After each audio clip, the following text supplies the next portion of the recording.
Team Sports presents Orioles baseball. Today, live from Vero Beach, Florida, it's the Orioles and the Los Angeles Dodgers. And welcome to Vero Beach, Dodger Town, on a cool, windy afternoon as the Orioles and Dodgers get together. Hello, everybody. I'm Mel Proctor along with Jim Palmer. For the most part, the Orioles lineup is pretty well set, but at this point in spring training, there is some speculation about the final composition of the 25-man roster. And one of the questions seems to be regarding the catching. Chris Hoiles, of course, the Oriole catcher, but he's had some shoulder problems. He's been a little slow to come around this spring. He's only thrown out 1 of 6 opposing base stealers. He has hit well yesterday, including a home run, but his situation complicates matters, doesn't it, Jim? It certainly does. The Orioles wanted 2 things, really 3 things coming into spring training. They wanted to play well, and they're doing that at 10-6. But also they wanted to get a left-handed hitting outfield. They accomplished that with getting Tony Tarasco. They also wanted to get backup catcher because they're very uncertain about Chris Hoiles' arm, and he hasn't done nothing to prove that his arm is well. Talked to Andy Etchebarren just a few minutes ago that's been working with him, and he said, I'll be fine by opening day, but you know, it's not something you turn off and on.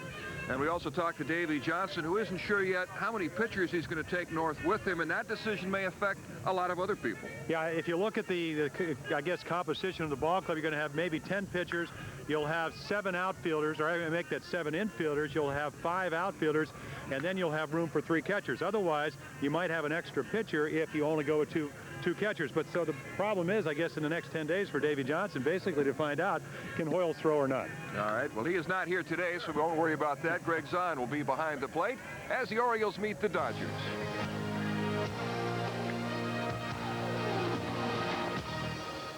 HTS coverage of Orioles baseball is brought to you by Southwest Airlines. Fly Southwest, the low-fare airline.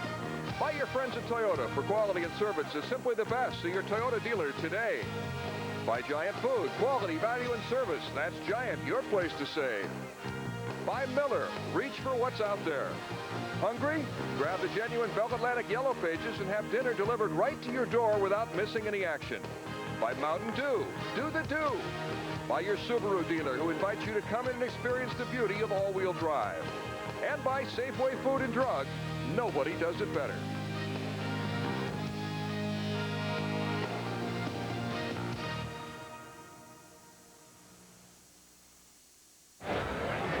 Welcome back to Holman Stadium in Vero Beach, home of the Los Angeles Dodgers, and we are ready to go as Brady Anderson steps in against veteran knuckleballer Tom Candiotti. He chops at a knuckler, and it's 0-1. Candiotti opposed today by the Orioles' David Wells, and we get an opportunity. We'll take a look at the starting lineups. These teams couldn't wait to get underway today. Yeah, because they were freezing. Brady tries to butt his way on and pops it to the second baseman, Delino DeShields. 1 down. And here's the Oriole batting order. You saw Brady. Manny Alexander is at shortstop, batting second. Jeffrey Hammond's in left field. B.J. Surhoff at first base. Tony Tarasco in right field. Billy Ripken will play third base. Jeff Houston at second. Greg Zahn will catch, and David Wells will pitch and bat ninth. Well, there's a theory a lot of hitters have. That is that if you face a knuckleballer, it's going to mess up your swing. So maybe bunting's the best way to try to get on. Candiotti last year 7-14, but you look at a knuckleball that breaks in, a lot better. I mean, ERA of 350, lowest amount of run support in the National League. Lined off the glove of Candiotti. DeShields is up with it, and a quick throw to first to get Manny Alexander. And in talking to Tommy Lasorda, Candiotti re-signed for 2 years. He said the one thing this guy will do is give you innings, keep you in the ball game. And go out there. In fact, could pitch every 4th day. He'll be on a 5-man rotation. But you need somebody to eat up the innings, and Candiotti will do that for you. The Dodgers have won 11, lost 8. The Orioles are 10-6 beginning play this afternoon. With 2 outs, here's Jeffrey Hammond, who had a home run yesterday against the Florida Marlins, and is swinging the bat pretty well right now. He pops this one down the right field line. Eric Karros one-hands it in foul territory, and Tom Candiotti has made short work of the Orioles. At the end of the half inning, it's the Orioles nothing, and the Dodgers coming up.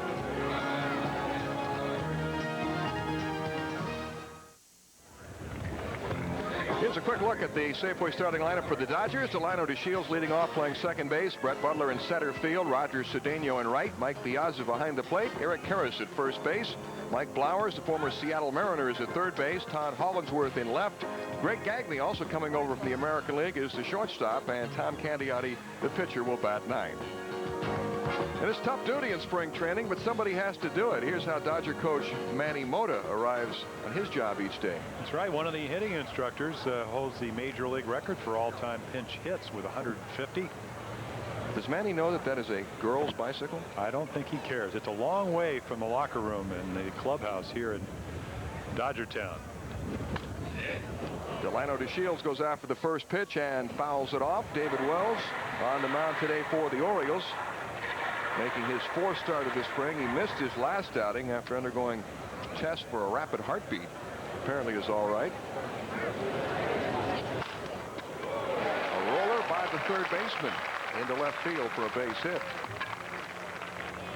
Well, Tommy Lasorda saying, I asked him, what's your lineup going to look like? He said, well, I'll tell you what, we're going to have Piazza and Karras hitting in the third and fourth spots, but the key to our lineup is getting somebody, whether it's either Brett Butler, who's hitting second today, or Delino DeShields, to lead off, get a high on-base percentage. And the one thing DeShields can do is steal bases.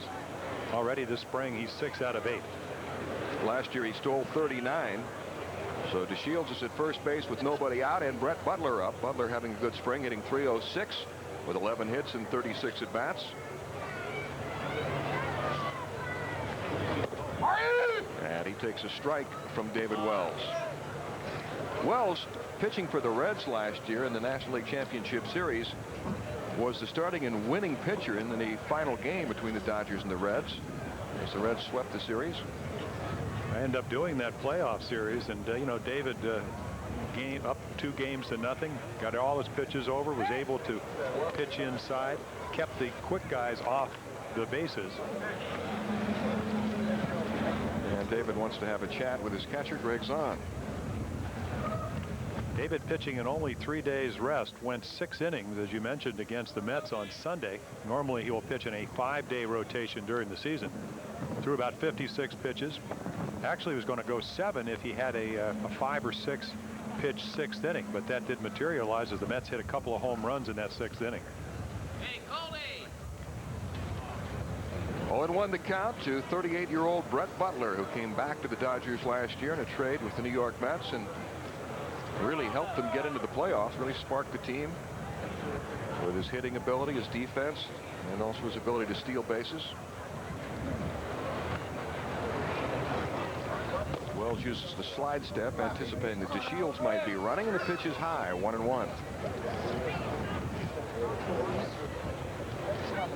B.J. Surhoff at first base today. A lot of the Oriole big names are not here. Cal Ripken, Bobby Bonilla, Roberto Alomar, Chris Hoyles, Rafael Palmeiro.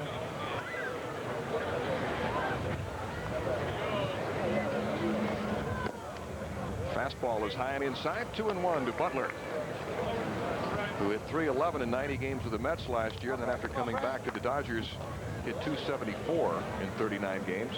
He could still run. He had a total of 32 stolen bases last year. Yeah, maybe not quite as high a percentage when it comes to success ratio, but 43 infield hits, 19 bunts. Base hit. Wells left that ball up, and it slapped into left field. DeShields goes to second on the single by Butler. Well, one of the things you give up, Mel, and you talked about the slide step, when you try to get quick to the plate, sometimes it affects your location. And with that, he was worried about DeShields stealing. And what he does, he just tries to, throw a strike.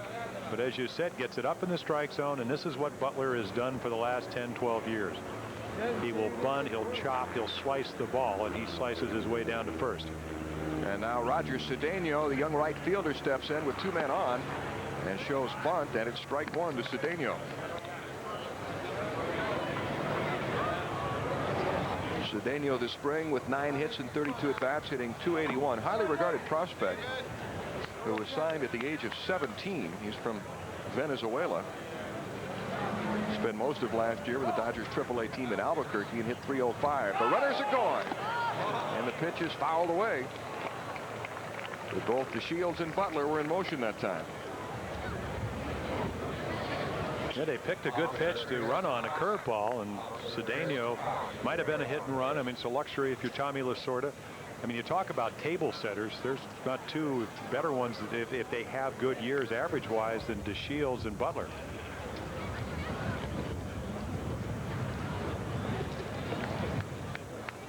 Oh, 0-2 the count to Roger Cedeno. That's inside. 1 ball, 2 strikes. Cedeno's very young. He's only 21, but he already has 2 years of AAA experience under his belt. He's a switch hitter, supposedly a little better from the left side than from the right. Runs very well. High and outside, 2-2. Yeah, what Tommy Lasorda would like to have is somebody that can play left field and do a good job defensively, and Cedeno fits the bill.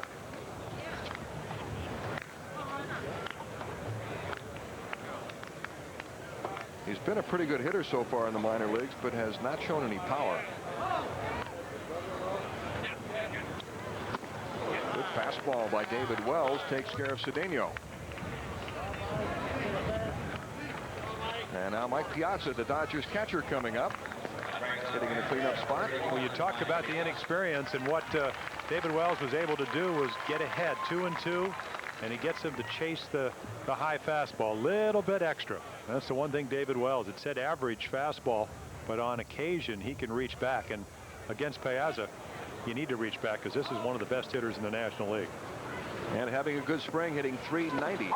He takes a strike from David Wells. Piazza last year played in only 112 games. He was bothered by 2 different injuries. He spent most of May on the disabled list with torn ligaments in his left thumb. And then in September he got hit on the wrist by Mark Leiter of the Giants. Played in only 112 games, but still put up big numbers. 32 homers, 93 RBIs, a .346 average. He breaks his bat and sends a fly ball into right center field. Tony Tarasco makes the catch for the second out. The wind is blowing very hard at the moment. It seems to be blowing almost straight in. It's been swirling and gusting and could present some problems. Well, I watched the guys hit in batting practice, and Eric Karros is coming to the plate now. Hit a couple out in left field, but he crushed them. Seemed like the ball was maybe carrying towards the right center scoreboard. But if you can keep the ball in and get it in on the fist and get him to hit the ball in the air without a lot of authority left field, there are going to be a lot of easy outs. And you see Karros has only 2 at-bats this spring. He's been bothered by a strained left hamstring. And has played very little. Ball 1 to Karros.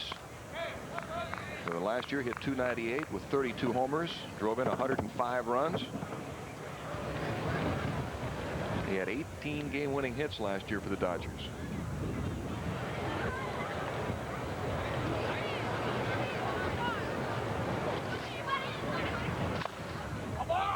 Chopped foul, and it's 1-1. I think the one thing, when you look at the numbers that Eric was able to put up, made himself a lot better in the infield defensively. And number 2 is, how did he hit with runners in scoring position? Hit .345. Hit .343 with runners in scoring position and 2 outs, which is this situation. And that's when you have those monster years, over 100 RBIs.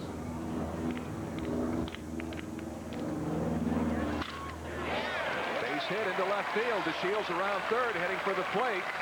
Jeffrey Hammonds uncorks the throw. It's not in time. The Dodgers take the lead. So Karros, who drove in 105 runs last year, gives the Dodgers the lead with a single, scoring Delino DeShields, and Brett Butler goes to second.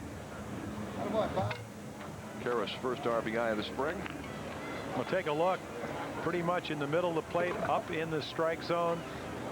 And you again, Karros, a very, very strong batter. He just takes that ball in the outside part of the plate and rips it into left field. I assume that David Wells looked like he took something off that would like to have had a little bit down lower in the strike zone. So Wells has given up a run and 3 hits so far in the first inning, and now the third baseman Mike Bush steps in, hitting .281, 9 hits and 32 at bats, and 3 of them have been home runs. Wells upstairs again, ball one, as he misses with a fastball. Bush came up last year and created some controversy. He was a replacement player, and of course there was controversy on every club whenever one of those replacement players surfaced. But he did a pretty good job, and they like his power. Yeah, I asked Tommy, I said, is he going to make the ball club? He said, I don't think so. He said, I think he can play in the big league level.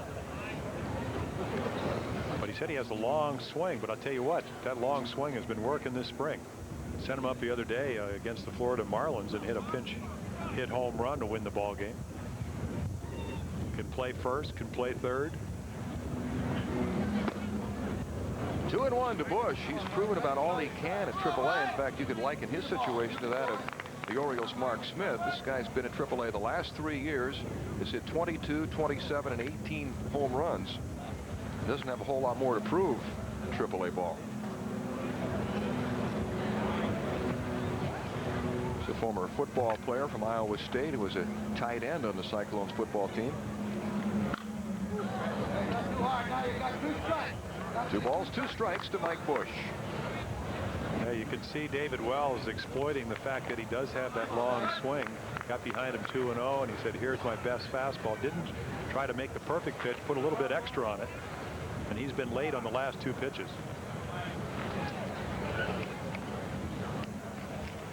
David Wells, the combined 16 and 8 last year, pitching for both the Tigers and the Cincinnati Reds.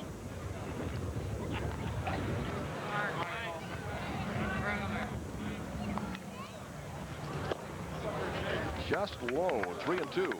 So the runners will be in motion.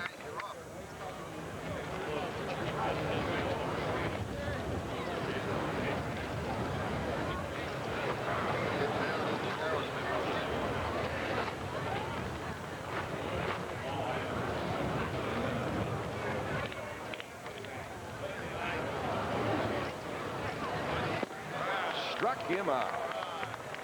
Bush strikes out to end the inning, but the Dodgers take the lead, scoring a run in the bottom of the first to go up 1-0.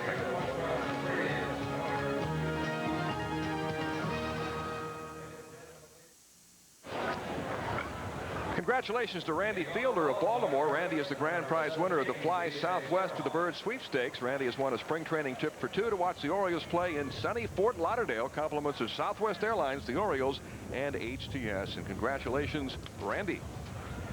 B.J. Surhoff leading off. He watches a knuckleball float in high. Surhoff hitting in the cleanup spot today and playing first base.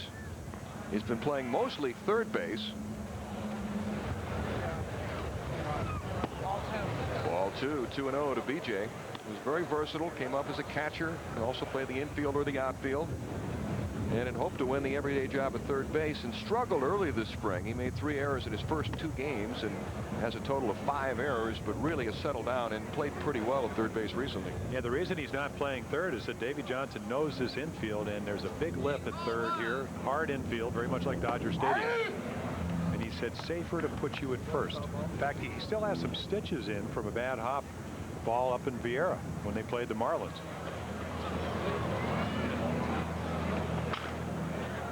Grounded foul by the first base coach, John Stearns.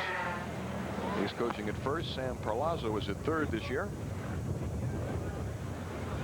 Sam was with the Seattle Mariners last year and was with Davey Johnson in the New York Mets in the mid-'80s, part of that 1986 championship team. John Stearns, a 10-year catcher in the big leagues. Got to give him a plug. He's from my home state of Colorado. Was an outstanding football player as well as baseball player at the University of Colorado. They called him Bad Dude Stearns. He was a defensive back and was an All-American. Was drafted by the Buffalo Bills but decided to play baseball. Bounced up the first baseline. Eric Karras, who makes the unassisted play.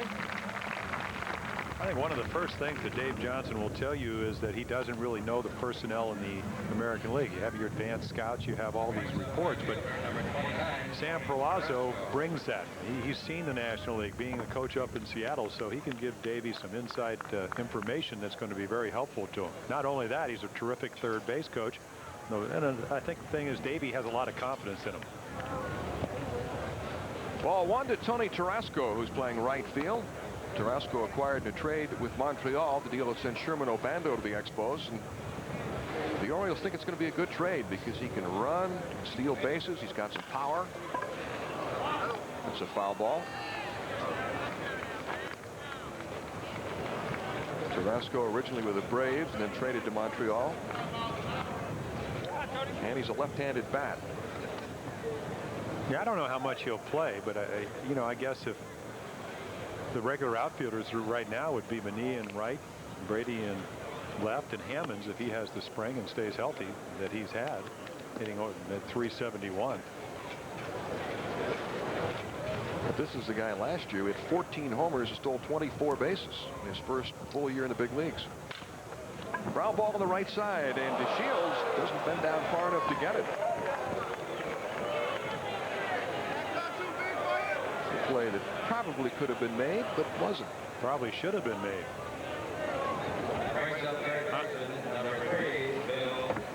Take a look again. I mean, he is going to catch this ball about a foot or two into the outfield, and that ball stays down off the dirt as it hits the grass. And we'll wait to see whether they give him a hit, and they give him an error, as it should be. So an error charged Delano DeShields, and the Orioles have their first base runner with Bill Ripken out. Billy playing third base today. He hits one high but foul down the right field line. And we'll see how aggressive Davy Johnson is. I mean, you have a catcher that last year threw out about 24% of the runners that tried to steal. You have a pitcher that, you know, is not going to throw the ball by you. You have a guy that handles the bat well. You have a guy at first that can run well. So we'll see if Davy Johnson tries to maybe open a hole and move some of the infielders and start the runner. Well, we were talking with Davy Johnson about the battle that's going on now for the utility spots on this team between Bill Ripken and Manny Alexander and Jeff Houston. I don't know if we ever got a final statement from Davy, but what he did say is if we go with 10 pitchers, then we could carry 3 catchers, 3 infielders, and 5 outfielders. But a lot of it depends on whether they go with 10 pitchers or not. So there's still a few questions about this team, but for most part the everyday lineup is pretty set. Yeah, I think you know, he said in Vogue you'd like to carry what, 11 or 12 pitchers. He's not, again, being a National League guy coming over, he said I don't know if I need more than 10 pitchers with a DH. You certainly need it in the National League, maybe 11 or 12. He said we've got quite a few off days early, so may not need it. Throw to second by Piazza is too late, and Carrasco goes into second base on the wild pitch. Well, that's that speed you talked about. Tell you what, you come from Atlanta, they don't really run that much, but you go up to Montreal and play for Felipe Alou, you're on the go. Big ballpark, you need to run. Right here, Piazza does a nice job of knocking it down. Strong throw, but Carrasco with good speed is in at second. And the Orioles have the tying run at second base.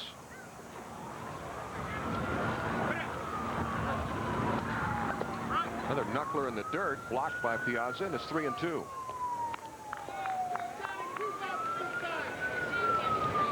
Candiotti is not strictly a knuckleballer. He'll throw the knuckleball a lot and has a couple of different knuckleballs, but he also throws 2 different curveballs, a cut fastball.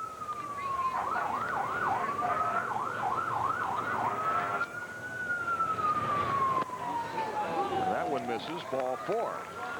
Looks like a breaking ball of some sort. The runners at first and second. Jeff Houston coming up now. I don't know if this is a slow curveball because that's what he threw. It looked like to me he didn't pull down on a curveball. Didn't appear to be a knuckler. And that ball kind of comes around the inside corner, and Billy just says thank you.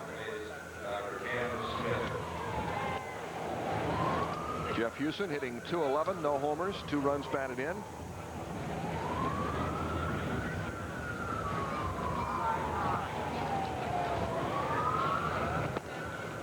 Ball 1.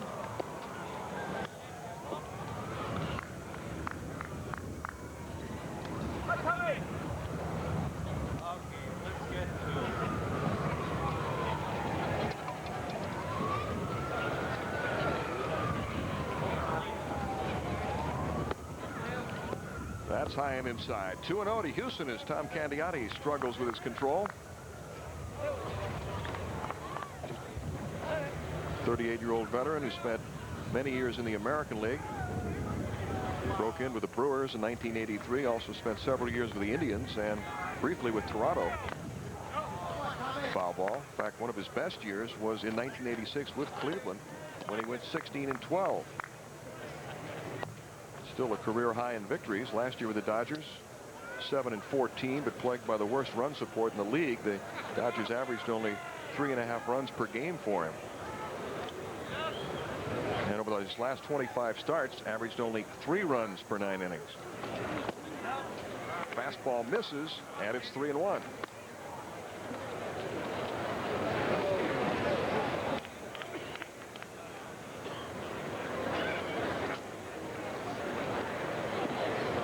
Orioles general manager Pat Gillick and assistant GM Kevin Malone in the stands. Kevin will be joining us later on this afternoon.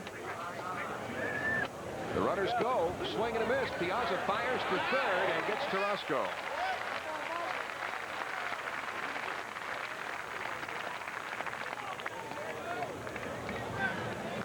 So Tony Tarasco is cut down at third. Bill Ripken advances to second on the play, but now there are 2 outs. Well, Davey Johnson said he's going to be aggressive. 3-1. You want to stay out of a double play. It looks like just a fastball that tails away. And with a left-handed batter, Piazza, with a very good look at third base, comes up, simple throw on the money, and you got the second out.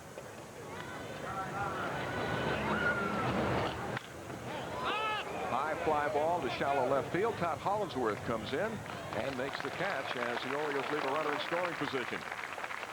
The end of an inning and a half from Vero Beach. It's 1-0 Los Angeles.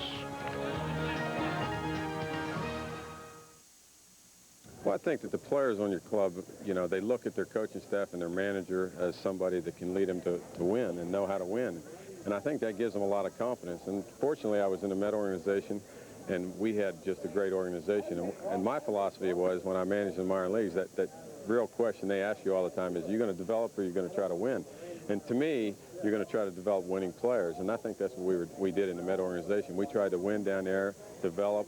But when they got to the big leagues, they knew how to win. And that consequently, the Mets had a good run, and we won. Third base coach Sam Perlazzo, who's also a Maryland native, born and lives in Cumberland, Maryland. David Wells ready to go in the second inning, facing Todd Hollingsworth, Greg Gagne, and Tom Candiotti. Pretty good coaches coming out of Cumberland. Leo Mazzoni, who does a fine job with the Atlanta Braves. They led the National League in pitching last year and went to the World Series and won. He's from that area. The cradle of coaches. Yeah. 2 of them anyway. That's right. We need a hitting instructor. We need to get a bullpen catcher. Todd Hollingsworth, the left fielder, will lead off for the Dodgers. Takes a look at a breaking ball that's low. Hollingsworth, with 8 hits and 40 at-bats, hitting 200, 2 homers, has driven in 10 runs.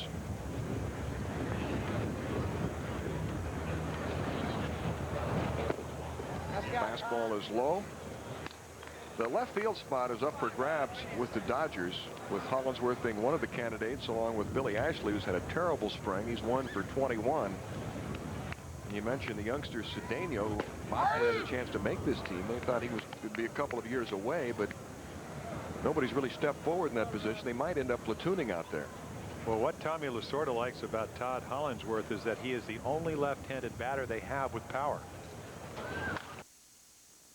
You know, they brought him up last year. You mentioned before the game, where's Roberto Kelly? Well, Brett Butler was with the Dodgers until last year when he went to the Mets, and they didn't have a center fielder. They traded for Roberto Kelly. Tommy wasn't happy with the way he played center field. Hollingsworth was hurt, so they reacquired Butler. Ground ball on the right side, and Jeff Houston fields it cleanly and throws out Hollingsworth.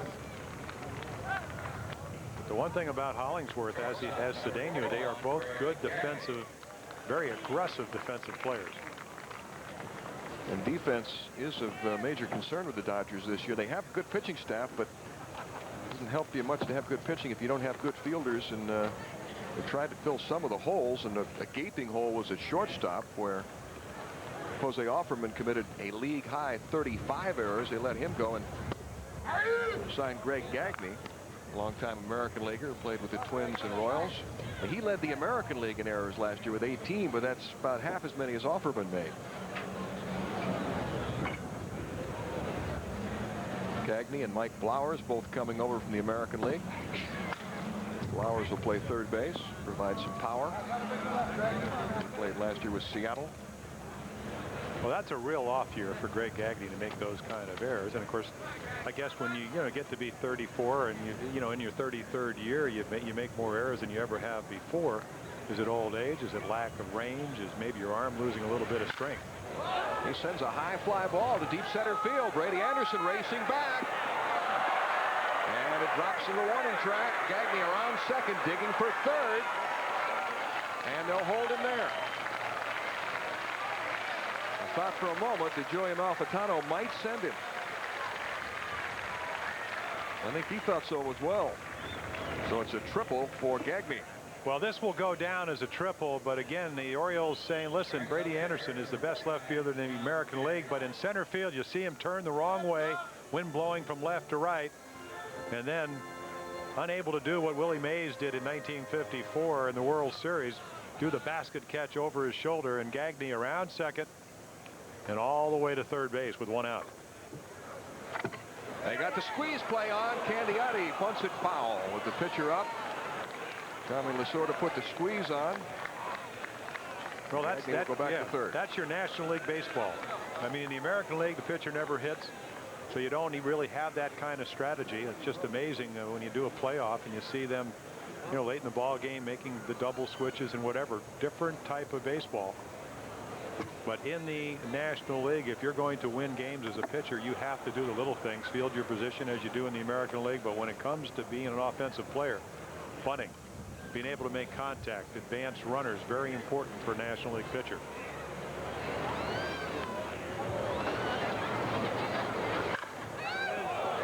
Candiotti gets good wood on it, sends it to center field as Gagne tags. Brady Anderson gets a running start. Here comes the runner. The throw is way up the line, and Gagne scores to make it 2-0. So Candiotti, after failing to get the bunt down, the squeeze situation, drives in the run with the sacrifice fly. And whether you're a pitcher or a hitter in that situation with less than 2 outs, you want to get a pitch up in the strike zone that you can drive. You're going to see Gagne tagging up as Brady times it. And as Mel Proctor told you, didn't make a good throw, ball tailing into that wind. But Wells got a curveball up in the strike zone. And Candiotti helped himself. 2-0 Dodgers, and Delano DeShields up for the second time. He singled and scored in the first inning. Ball one. You talked about the difference between the American League and the National League. Do you have a preference in terms of style? Do you like one better than the other? Or are you going to hedge? I prefer seeing a DH. I know it's against tradition, and the baseball purists like the pitcher bunting and whatever. It's just entirely different games. We can talk about that a little bit later. Jeff Houston throws out to Shields, but the Dodgers pick up another run. At the end of 2, they now lead 2-0.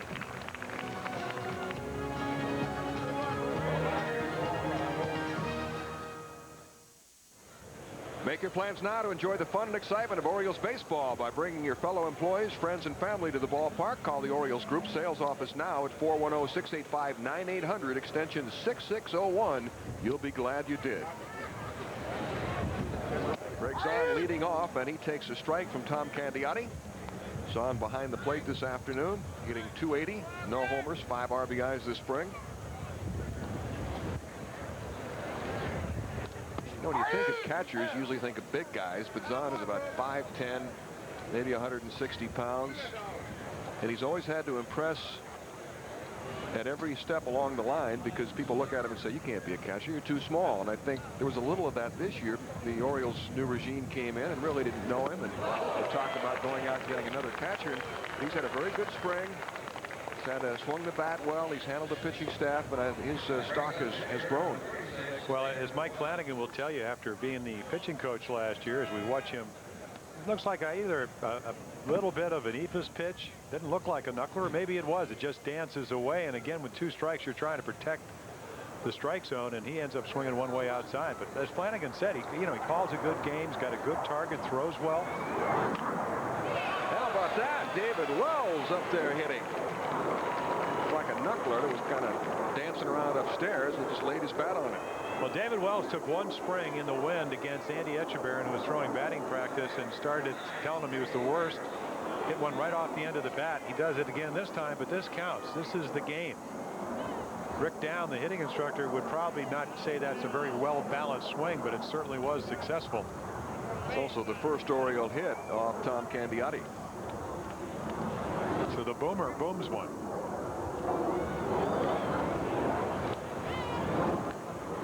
Brady Anderson up for the second time. He popped to second his first time up. Dodgers lead 2-0.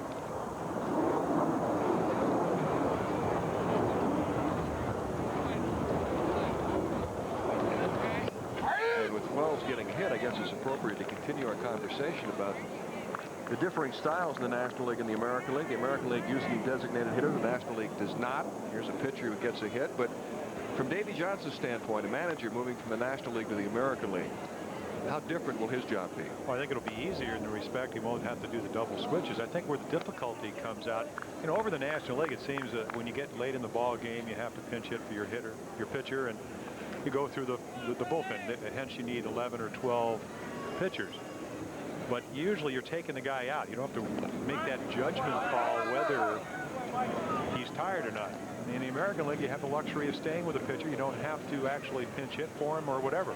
So again, you just have to take him out at the appropriate time. I think Davey certainly knows enough about pitching to make that decision.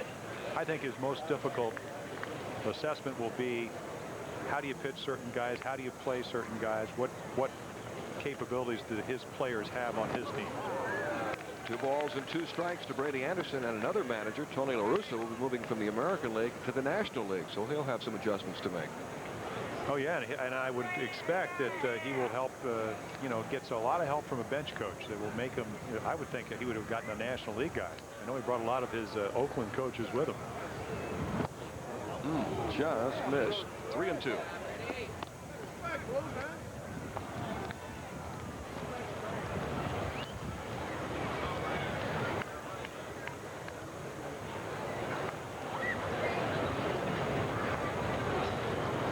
Wells stays put, and that's ball 4 to Brady.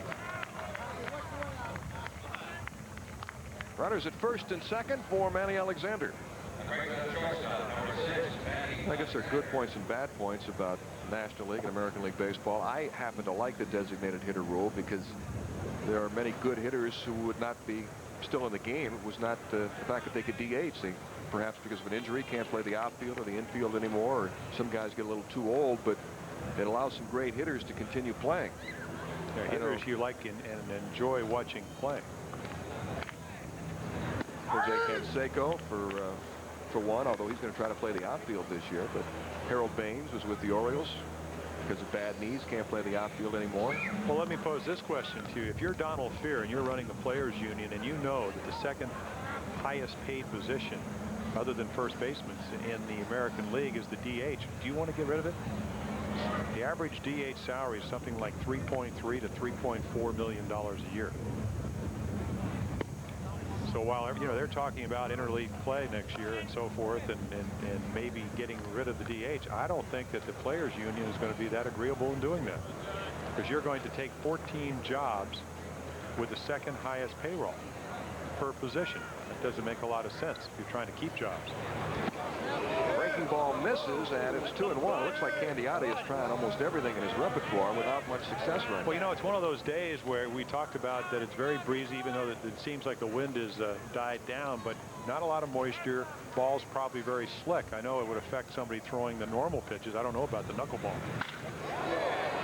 Drive to right field, and Cedeno makes the grab. And he's going to have a double play. David Wells was caught off at second base. Yeah, one of those situations where if he gets on base but doesn't run the bases very well. And that takes the Orioles out of the inning. It's still 2-0 Dodgers. A 9-6 double play. The single scored a run. I mean, he was all over the place. But that is not something he will have to do after April 1st unless the Orioles get the postseason. You know, it's interesting as you look at these two ball clubs. Of course, the Dodgers making those changes, as you mentioned, outstanding pitching. I think the key to their ball club this year is Piazza and Karros and people like that staying healthy. Because as you mentioned, when Piazza was out last year, they went like 14-20. much better ball club, obviously, when he's healthy. But, you know, they said, you know, we think we're the best team in the National League. Then all of a sudden they kind of tempered their comments and said that all ways to the World Series go right through Atlanta, because Atlanta, of course, the world champions. And I think the one thing that you have to do if you're thinking about winning the National League and playing and representing them in the World Series is to beat Atlanta, because they seem to be the best team on paper. And the Orioles, of course, they're probably going to have to go through Cleveland to get to the World Series. Cleveland also was 144 last year, and they've improved their club, at least on paper. Brett Butler will lead off the third inning. He singled his first time up. Was after the first pitch and grounds it foul. David Wells making his fourth appearance of the spring. His first was against the Yankees. He went 3 scoreless innings, allowing 3 hits. Then against Atlanta was tagged with a loss. In 3 innings, gave up 7 runs. Only 2 of them were earned. And the last time out, he went 6 innings, gave up 5 earned runs and 10 hits. Was hit pretty hard, but nobody was really that concerned about it. The important thing was for him to get in his work. She said he missed the start because of the irregular heartbeat problem. Yeah, now coming back on 3 days rest against a very good hitting ball club.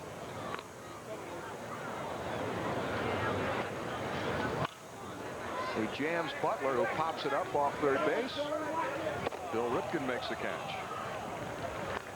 David Wells pitched part of last year for the Cincinnati Reds and played for Davey Johnson. And earlier we asked him what it's like playing for Davey. His style is very quiet.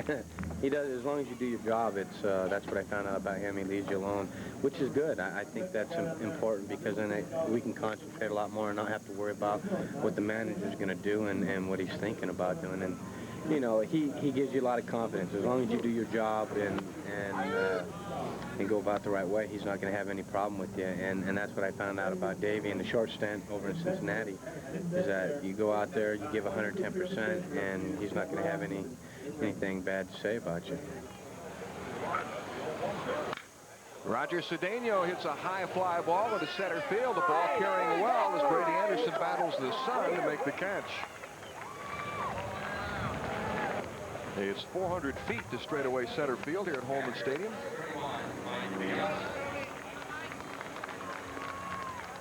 Yeah, when you walk into this ballpark, really the bench mark of where balls have been hit is the guy really striding to the plate right now, Piazza.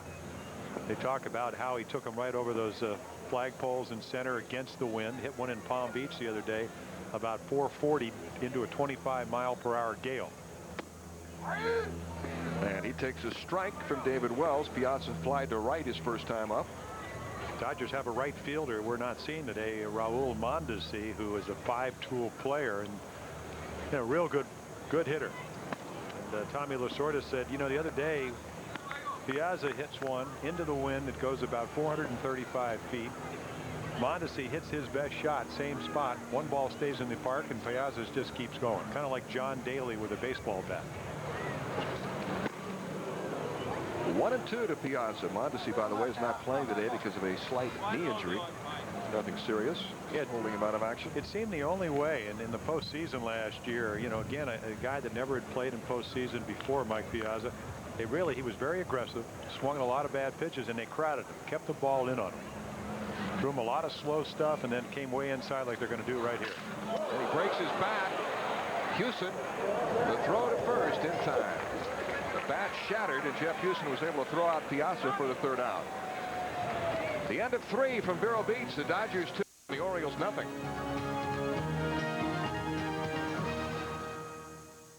Fly Southwest, the low-fare airline. By Bell Atlantic 9X Mobile and by the National Capital Area Jeep Eagle Dealers. And welcome back to Dodger Town. Mel Proctor with Jim Palmer bringing you today's game. The Dodgers lead 2-0. Jeffrey Hammonds will lead off the 4th for the Orioles. And we have a new catcher for the Dodgers. Carlos Hernandez takes over for Mike Piazza. Hernandez's name may be familiar to fans in Baltimore. Been reading the papers the past couple of days because reportedly the Orioles are trying to acquire another catcher. And his name has been mentioned. Here he is on the phone before the game. I don't know who he's talking to. Hello, Pat. Yeah. Well, he could have done that in person, as you mentioned. Pat Gillick and Kevin Malone right here. Of course, the last time they seemed to be together, they made a Tarasco trade. But Hernandez doesn't get a chance to catch much here because of the presence of Mike Piazza. He's 28 years of age. Had a terrific year in AAA at Albuquerque in 1991. He hit .345. But the last 2 years with the Dodgers, he's gotten into only 32 in 45 games. Hasn't hit much. Jeffrey Hammonds draws a leadoff walk. Randy Knorr of Toronto's name has also been mentioned, but he's out of options. So if they acquired him and then wanted to make a move, they couldn't send him out. They'd risk losing him on waivers, which means they'd have to send out Greg Zahn. I'm not sure they want to do that. So those are some of the decisions that Pat Gillick and Kevin Malone are facing, and maybe we can talk with Kevin about that when he joins us a little later. He'll be up about the 5th inning. Strike one to B.J. Surhoff. Of course, Davey Johnson talking to us before the game, talking about Cesar Devaris, said, you know, I can put him up with anybody as far as throwing runners out. And everybody talked about the fact that he got sent out after having about 1 at bat in the big leagues last year for about 2 months. Had a bad attitude, and Davey said, well, hey, wait, I could see why he had a bad attitude. Called up, never got a chance to play, and he said, I have not seen anything that I don't like from Devaris. So the Orioles could head north with 3 catchers, Chris Hoyles, Greg Zahn, and Cesar Devaris, and not make a deal. B.J. Surhoff has been a catcher most of his career, but he said he can't catch regularly anymore because his right knee bothers him. And then if you do that, you bother the knee, it bothers the swing, it bothers your mobility as a third baseman or an outfielder. Go Bear! Gibby!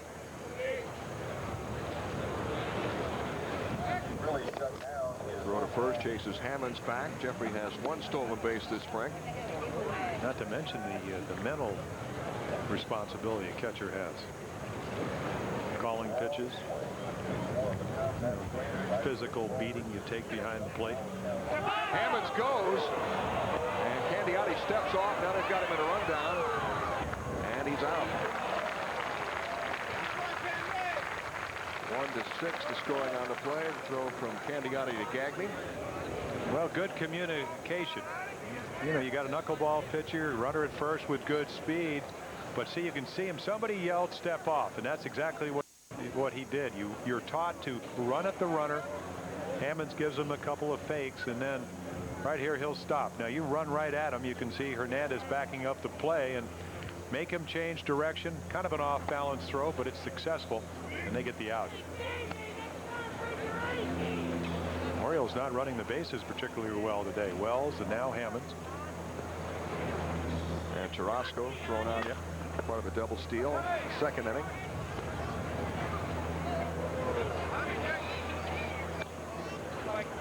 Two balls, 2 strikes to B.J. Surhoff. Dodgers lead 2-0. We're in the 4th inning.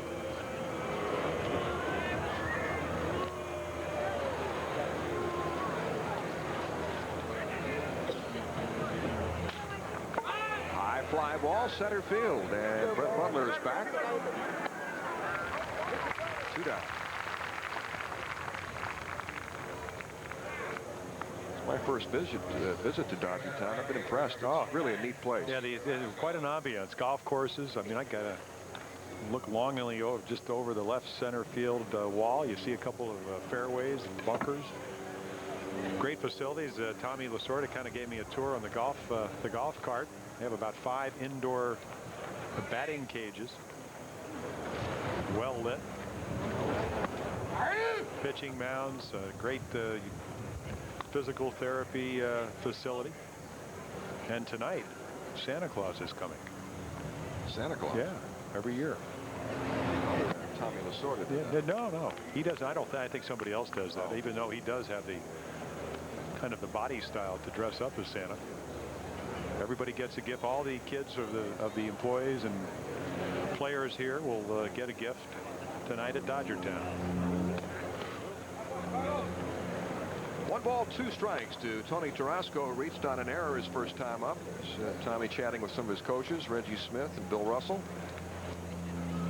You said Reggie was helping you with your golf swing before the game? He was talking about the analogies between the golf swing and the baseball swing. I never realized that they were that analogous. I mean, Just a lot of dynamics that are very much the same. The only difference, of course, is that the baseball moves. Base hit for Tarasco. It's the second Oriole hit off Tom Candiotti. Talking about hitting instructors, I asked Rick Down, what's the future of this youngster? He said, a good one. First of all, he can make contact. He's going to, work. He's one of these guys that kind of rolls over the top hand. So he's going to have to do some drills over the next month or so to kind of get out of that habit. But again, a lot of tools, just has to refine the skills you need to be even a better hitter. Ball one to Bill Ripken, who walked his first time up. You see that Billy has played every position in the infield this spring. Of course, with the Orioles in his previous tour of duty, he was the everyday second baseman, but now trying to keep his career going as a utility man at the age of 31. Inside, ball two, 2-0.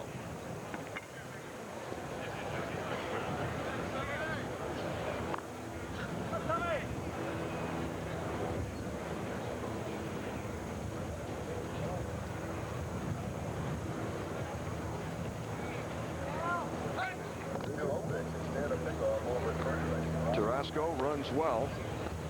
They had 24 stolen bases last year.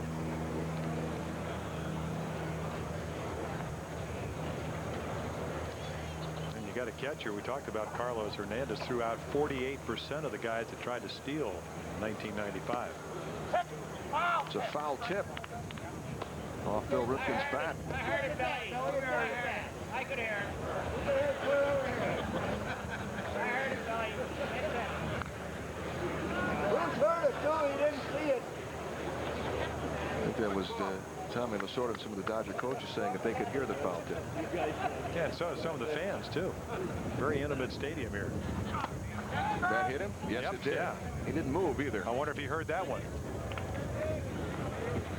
Well, the rule book says you're supposed to make an effort to get out of the way, but I think Billy said, I'll take one for the club. He's coming in there about 68 miles per hour. Yeah, just let it see if it grazes. I think I've got the uniform. If you're ever going to think about taking one for the club, that was a perfect example. So Billy Ripken is hit by a pitch that put runners at first and second with 2 outs, and Jeff Houston is up. Houston also very versatile, can play anywhere in the infield. He flied to left and to second inning. He yanks this one foul. I was talking with some of the Oriole coaches, Andy Etchebarren and Pat Dobson last night. They were saying you should wear shorts down to Dodger Town tomorrow. It gets really hot in Vero Beach, and you're sitting outside. They don't really have dugouts. You're outside, and it just gets sweltering sometimes. So I packed away all my my winter clothes in my bag, and fortunately did not wear shorts. But I got here and it was very cold. I had to break into the bag and get the overcoat out. Yes, you did. You have the layered look today. Thank you. And you're going back to do basketball? Speaking of the looks, why didn't you tell me that my hair was out of place on our on-camera open? I mean, your hair didn't move, and I had the Albert Einstein hairdo. Yeah, but see, I studied under Earl Weaver. You know, I used to cement his hair. Up the middle, and that's through for a base hit. Tarasco around third, and he'll come in to score to cut the Dodger lead to 2-1. Well, Jeff Houston helping his cause with an RBI single. Bill Ripken goes to second. It's the third RBI of the spring for Houston. Well, this is what Jeff Houston does best. Makes contact, line drive hitter, good extension, head down, didn't try to overswing. And Tarasco with good speed will score easily. And just think if Hammonds didn't get picked off, makings of a big inning. Greg's on up with runners at first and second. He goes after the first pitch and hits it down the right field line and hooking back foul. Hit that ball pretty well. Yeah, right towards my car. Son's uncle, Rick Dempsey, played for the Dodgers for several years and then managed their AAA club in Albuquerque. He's no longer with the organization. He's now an advanced scout for the Colorado Rockies. and was succeeded at Albuquerque by former Oriole manager Phil Regan. Well, Phil's got to be somewhere around here. Minor league complex shared with the major league complex here at Dodgertown. A lot of people thinking that that's the reason he went to Albuquerque. Tommy Lasorda, his 20th year with the Dodgers, 47th year in their organization. Sooner or later, he's going to have to retire. Candiotti misses with a knuckleball, and it's 2-1 to Zahn, who struck out his first time up. A lot of names have been mentioned. Bill Russell was thought to be the heir apparent for many years. They sent him down to AAA to manage and get some experience, and back with the club as a coach for many seasons. Hernandez fires to first, and Jeff Houston gets back in time. But you can see what kind of an arm Carlos Hernandez has.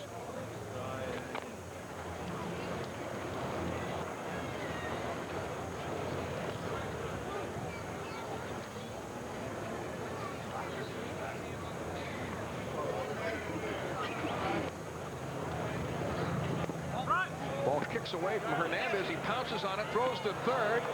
Not in time. Well, Bill Ripken slides in safely at third. Houston goes to second on what will undoubtedly be a wild pitch.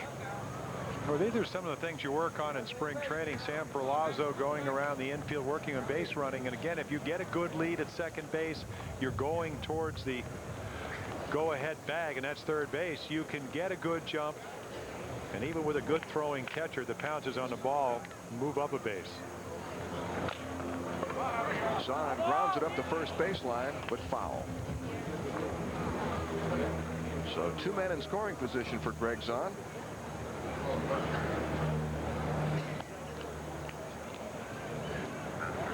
Tommy Lasorda beginning his 20th year as Dodger manager. Connie Mack for the A's managed for 50 years. John McGraw 31 years with the Giants. Walter Alston for 23 years. Earl Weaver with the Orioles for 15. Not consecutively, but with the team. Bounced up the middle. DeShields has it and throws out Zahn at first to end the inning, but the Orioles pick up a run at the end of 3.5. It's the Dodgers 2 and the Orioles 1.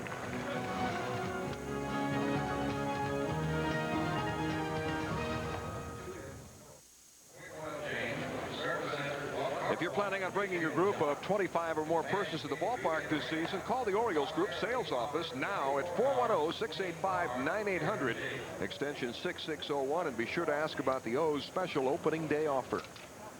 And welcome back to Vero Beach. David Wells on the mound today for the Orioles against the Dodgers. And the Dodgers lead 2-1. They scored a run off Wells in the first when Eric Karros singled in Delino DeShields. Then in the second inning, with one out, Greg Gagne tripled over the head of Brady Anderson in center. The pitcher, Tom Candiotti, after failing to get a squeeze bunt down and fouling it off, drove in the second run with a scoring fly ball. Again, the triple ball that Brady just on a very high sky turned the wrong way, and the ball fell over his head. Well, Wells not really sharp today, but again, he is a control pitcher. Everything is, in my estimation, depends on what kind of pitches, what the location, proximity of his pitches on the plate.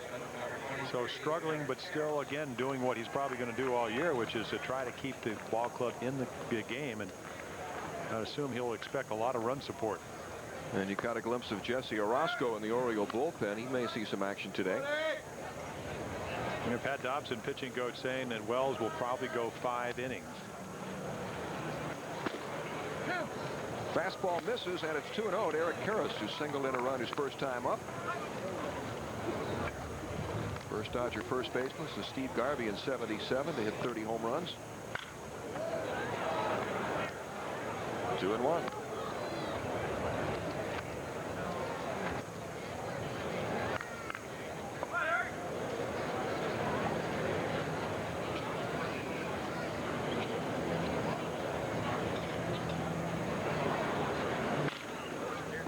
To the shortstop, Manny Alexander. A low throw, but in time. Manny playing his favorite position today. Doesn't get a chance to do that much on this team with Cal Ripken, the Iron Man, at that position, but Davy Johnson's been moving him around, trying to keep his bat in the lineup. He's had a great spring, hitting over 400, leading the club in RBIs, and we've seen him in left field, at third base, second base, center field. And that's something Davy Johnson likes to do up until about the last week of spring training, and that's move players around and see what they can do at different positions. We saw Jeffrey Hammonds in center field yesterday against Florida. Well, again, I think the center field is, number one to find out if Hammonds is healthy. He did have that slight rib pull that kept him out of a couple of games, but Brady not looking as good as I think people expected. And again, he is the best, in my estimation, best left fielder I've seen in the American League. 1 ball, 1 strike to Mike Bush, who struck out his first time up.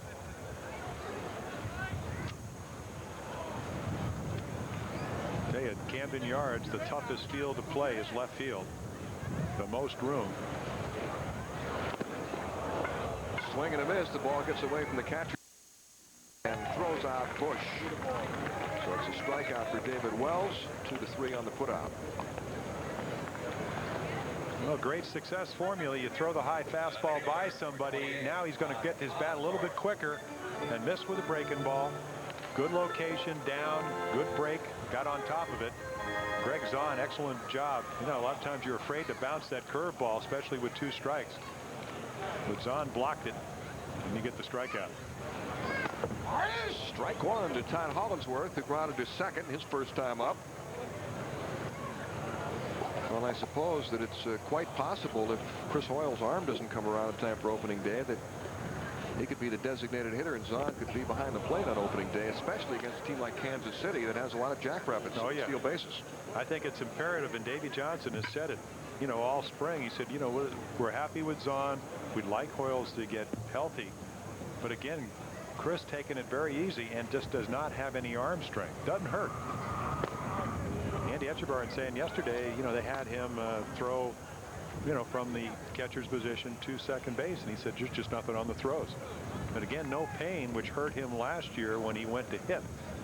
Once he got rid of the pain, he had a very good second half. Grounded sharply, foul down the right field line. And if you're a catcher on this team, there's certainly no shortage of instructors with Andy Etchebarren, John Stearns, Elrod Hendricks, all former catchers. There's Etch, who will serve as Davy Johnson's bench coach. Popped up. Bill Ripken takes care of it. That does it for the Dodgers as they go in order. At the end of 4 innings, the Dodgers lead 2-1.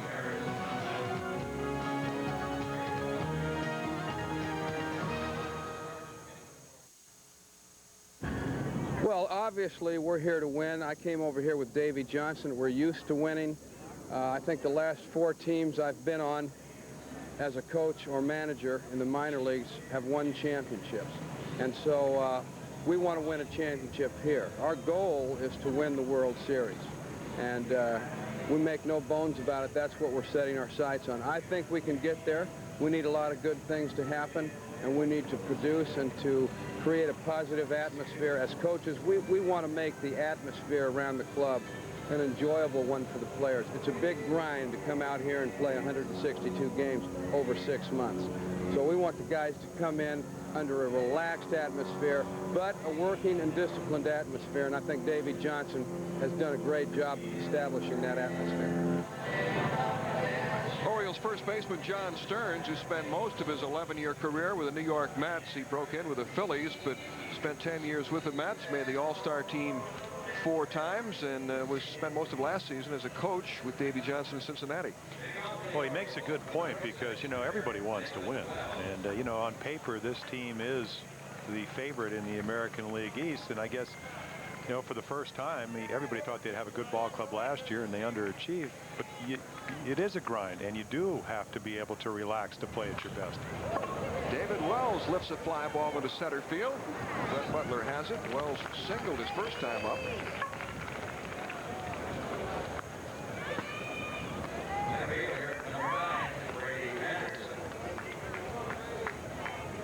And now Brady Anderson coming up for the 3rd time. He's popped to second and walked.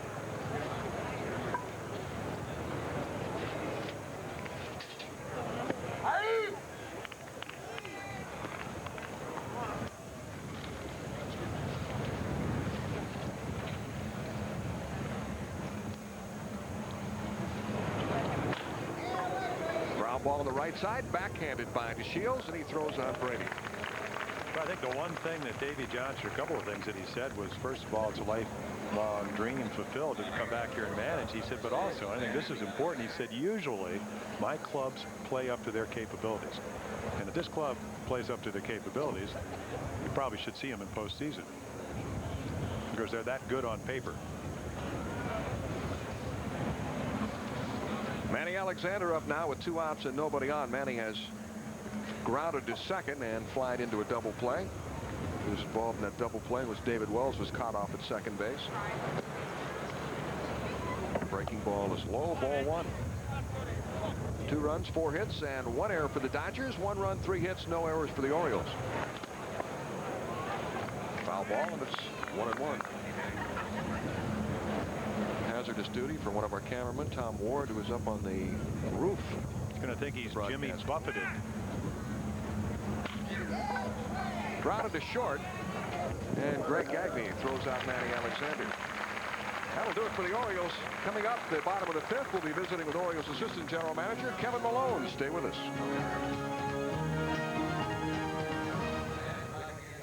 The game and reminisced about the National League, and he asked me how I liked going back to the minor leagues, leaving the National League, going to the American League. Yeah, that. I told him I felt like I'd made a step up, and he didn't agree.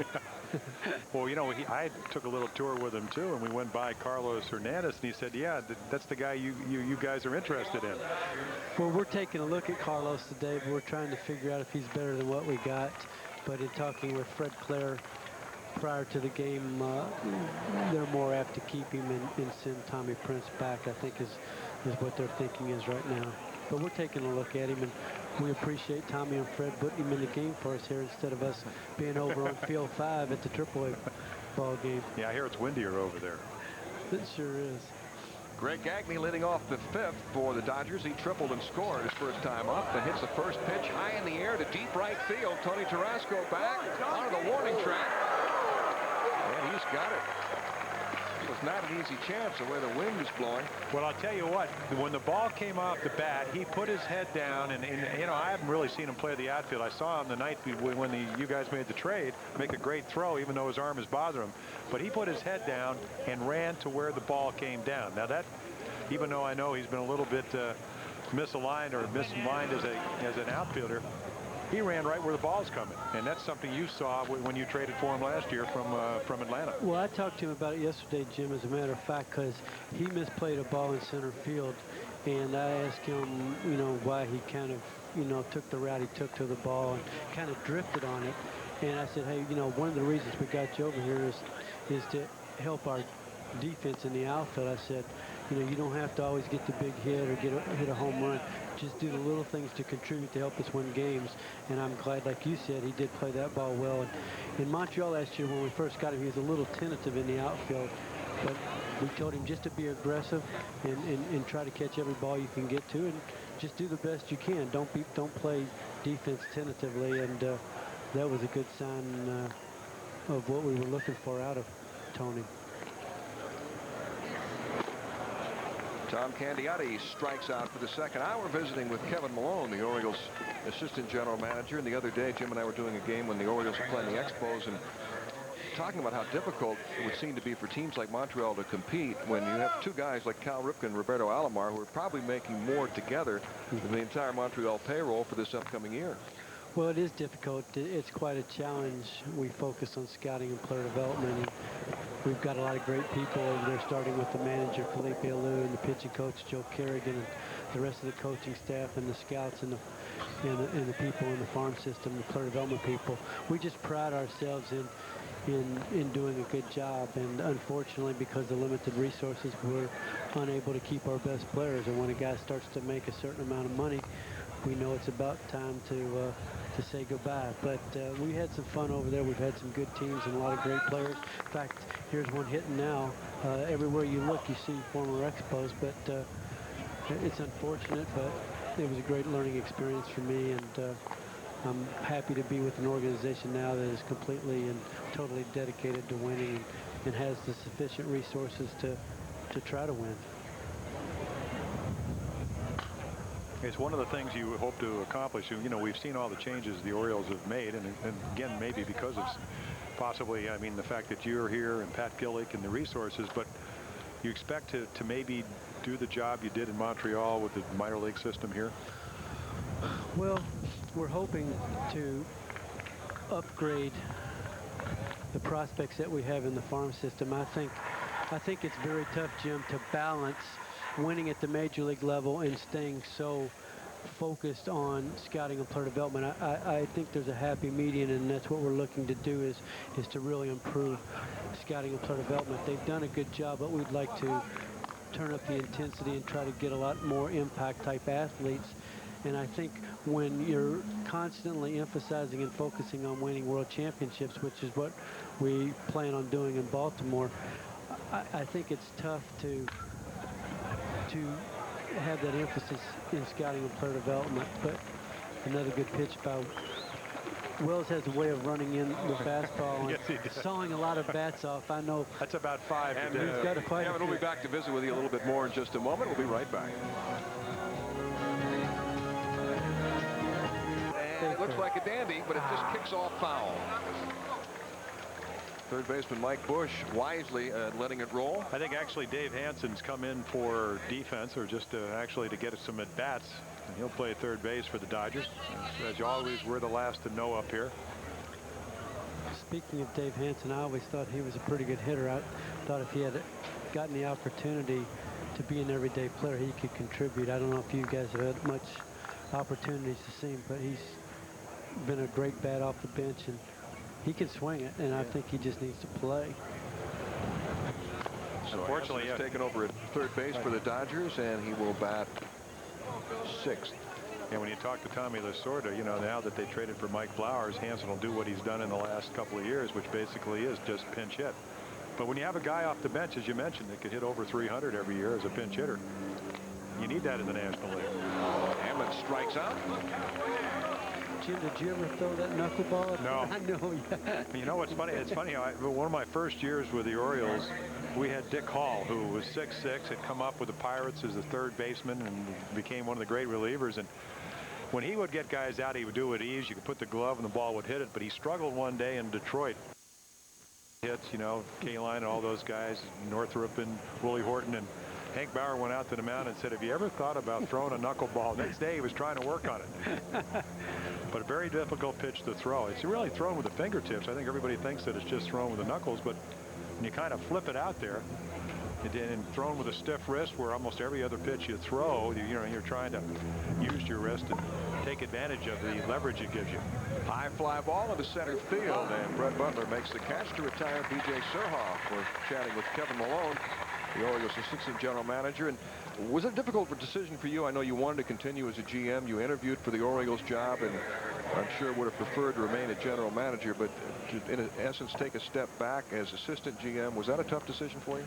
Well, Mel, I don't really think I took a step back. I think that I'm right where I'm supposed to be. I believe God has got a plan for my life, and right now it's supposed to be as the assistant. I think working with Pat Gillick is a tremendous opportunity for me in the Orioles organization, so I'm really enjoying myself, and I really feel like I'm right where I'm supposed to be, and I don't feel like I've taken a step back. All right, we'll get back into that when we return in just a moment. Sure.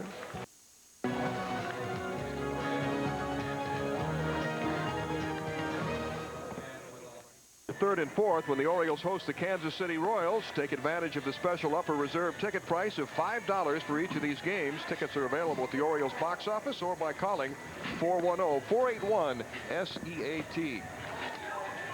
Mel Proctor, Jim Palmer visiting with Kevin Malone, the Orioles assistant general manager. Dodgers leading 2-1. David Wells ready to go in the sixth. And what are your overall impressions of the club from what you've seen this spring, Kevin?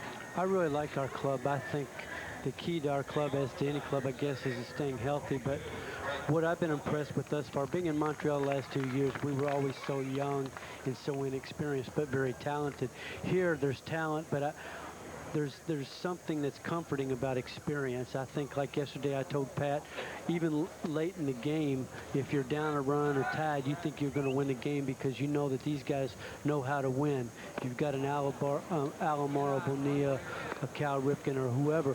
Surhoff. These guys are winners, and they know how to get it done. So it's kind of reassuring looking at this club, knowing that there's a lot of guys that can help this club and carry the club.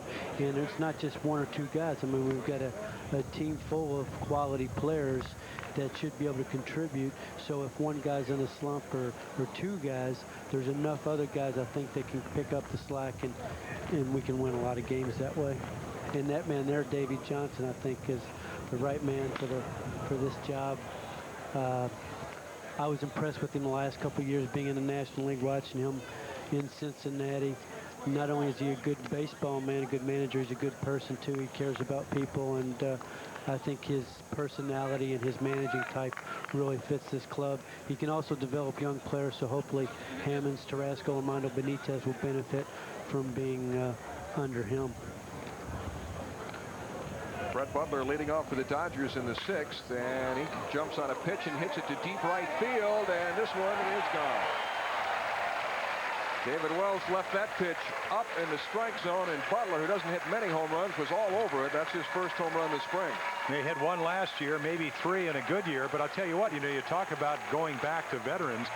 The Dodgers tried the youngsters last year. As we mentioned, Roberto Kelly coming over in a trade, didn't play, and they eventually go back to Butler and go all the way until they lose to Cincinnati in the playoffs. 2-1, trying to throw a strike, because Butler, even though he's not leading off today, he'll walk, he'll get those infield hits, but this time he sees what he likes. And David Wells pitched 6 innings last time, gave up 2 home runs in the 6th. Maybe 5 innings is his limit here in the spring. I'm sure on 3 days rest, he is, probably right up there, probably 75, 80 pitches, and right on the border of maybe just trying to get some extra work in, but I don't know how effective he'll be here in the 6th. 1-0 to Roger Cedeno, who struck out and flied to center. This young man's really developed physically. I don't know if you guys had the opportunity to see him much in the past, but he was a lean, slender kid, and now he's really well defined and really matured. And talking with Fred Clary and Tommy, this young man looks like he might be starting outfielder for him, starting left fielder this year. So he's really made a lot of progress. It's exciting to see young players come into their own and get the opportunity. You can just tell the way he went after a fly ball, and the ball that Wells was doubled up earlier in the game, that he has good instincts as an outfielder. He pulls this one foul down the left field line. I mean, think of it. If you have good speed, you're a switch hitter, you're a good defensive player, and you can hit for an average, even though you don't hit a lot of home runs, you're going to play somewhere. Yes. And especially only being 21 years old. I know this is the type of young player you're talking about, trying to get into the Oriole minor league organization. These are the type of players that help you win games because they're multi-dimensional. In other words, I think you look at certain types of players, and they're usually very limited. They've got one tool or one way they can help you win games. Maybe it's a power guy or a guy that can play defense, but players like this that can run. I think speed is a lost art in the game nowadays, and I think we're going to try to look for those combination players that have the speed and the offensive capabilities, because that speed plays on both sides, offensively and defensively. Breaking ball inside, and it's 3-2. We have activity in the Dodger bullpen. Joey Eishen is warming up, a guy that you're certainly familiar with, having had him in Montreal. Well, I traded him last year, he and Roberto Kelly, to the Dodgers for Henry Rodriguez and Jeff Treadway. And Crowder to third. Billy Ripken with the pickup and a strong throw to first. Jeez, where'd that arm come from? Whoa, never saw that arm at second base. I told you that Davy Johnson put Billy down there because this is a lip on the infield between the grass, and not an easy place to play. So save him. I tell you, that's some kind of arm. I thought Sal Bando was over there. Well, I think Manny Alexander, who's got quite an, I think maybe he limped him a little bit. Yeah. But, maybe they sat next to each other on the bus ride. and rubbed shoulders. Carlos Hernandez, the catcher, up for the first time. We talked about the Orioles perhaps being interested in him. If you're willing to admit that you are, what do you like about it? Well, I think that's what we're trying to figure out. No, he's a guy that I think's been known in the National League as being a quality backup. Of course, when Mike Piazza is the everyday receiver, that's all you're going to be as a backup. But he's supposed to be a good receiver and a guy that's got arm strength that can throw out runners and calls a good game. And we're trying to figure out, is he as good as Zahn? Is he as good as Tavares? And we're just, I think when you're looking to upgrade your club, you use the comparison method. Is this guy, where's he rank in the pecking order as far as our receivers? And is he better than what we have? So I think today we're trying to make that determination along with our scouts. On the left side of the infield, Manny Alexander makes the catch for the second out. Dodgers 3, Orioles 1. We're here in Vero Beach in the 6th inning, and Roger McDowell is heating up in the Oriole bullpen. What's it like working with Pat Gillick? You know, you mentioned that coming over and getting the experience and working with a class guy that obviously knows what he's doing. He's a veteran. He's been a winner. He's a quality person. He gets a lot of input from a lot of people. He includes everyone in the decision-making process. But Eric Carroll sends a drive to deep center field. Brady Anderson racing back, and it's over his head. And Karras is into second base with a double, so he has 2 hits in 3 at-bats. There's Pat there now. I think the thing most recognizable, or what I've come to appreciate about Pat, is his classiness. I mean, he's just we all know he's a quality baseball guy. He built the Blue Jays organization. He won some world championships there, and I just think that it's the manner in which he treats people. He respects people. He treats people with class. He's a class act himself. He knows how to evaluate talent. He knows what he's trying to do. He's always got a plan. He always seems to be 2 steps ahead of everybody else. And he's just a pleasure to be around. Dave Hansen lifts a fly ball to right, and Tony Tarasco makes the catch for the 3rd out. Kevin, enjoyed visiting with you, and best of luck. Glad to have you aboard. Thanks for having me. My pleasure. Take care, Kevin. Kevin Malone, the Orioles assistant GM, will return to Vero Beach in a moment. The same road as I started on last year. And I've got some improvements to make in some areas. It's a little difficult adjusting from playing every day to not playing every day, and I know I can do a better job with that. Situational hitting is a big thing for me. I play once a week probably, and when it comes time to situational hit, I've got to get the job done, bunting, hitting, and running, and defense, of course, is my main focus. I need to be able to play defense and play it well. For the Orioles, Bill Ripken will lead off the 7th inning against the new Dodger pitcher, Joey Eischen, and Eischen takes over for Tom Candiotti. We also have a new 3rd baseman, Juan Castro.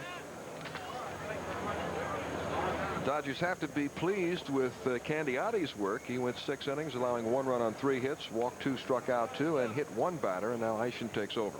Yeah, he was hurt a little bit by the base on balls, but pitched his way out of that. Orioles didn't run the bases particularly well, and Joey Eischen trying to make this ball club, not having a great spring.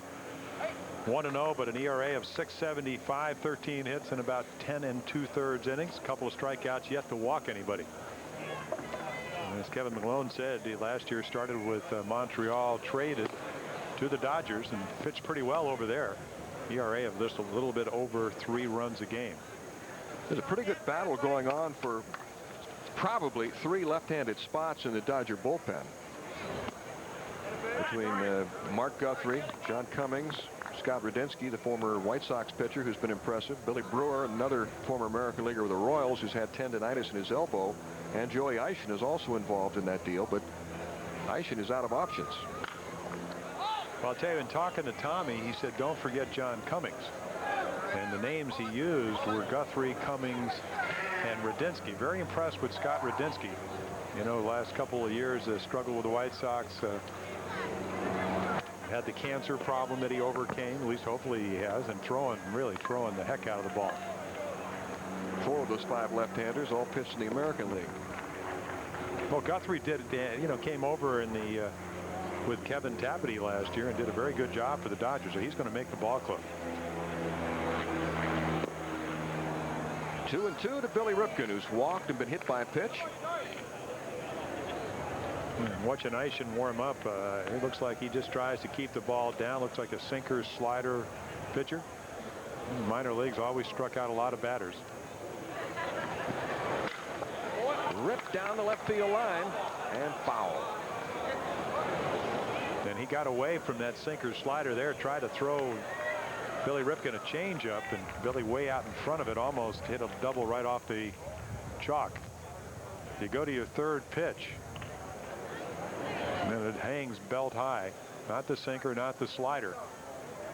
You can see Billy out in front of it as he lunges for it, but good plate coverage, and he stays alive. Joey Eischen was originally drafted by the Texas Rangers on the 4th round in June of 1989, broke in their organization, then went over to Montreal. Pitched in 1 game for the Expos in '94. And then last year, after the trade to Los Angeles, got into 17 games with the Dodgers and had no decisions. Comebacker to Eischen. 1 out.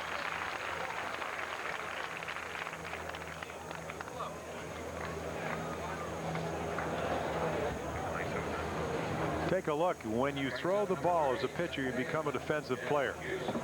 Lands a little bit on his heel, but is pretty well balanced, and then made a very good pitch, and he's there to keep the ball from going into center field.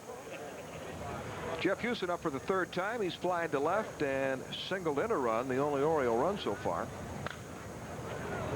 High twisting foul ball out of play.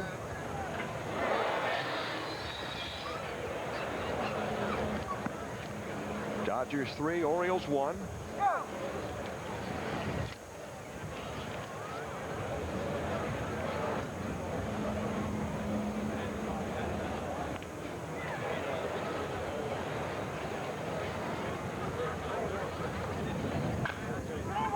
Chopping ground ball on the right side, and Eric Karras takes care of it. Beg your pardon, that's Dave Hansen, who has moved from 3rd to 1st base. Yeah, Castro in at 3rd, Hansen keeping us guessing. We know he's there somewhere. And now Greg Zahn coming up. Zahn has struck out and grounded out.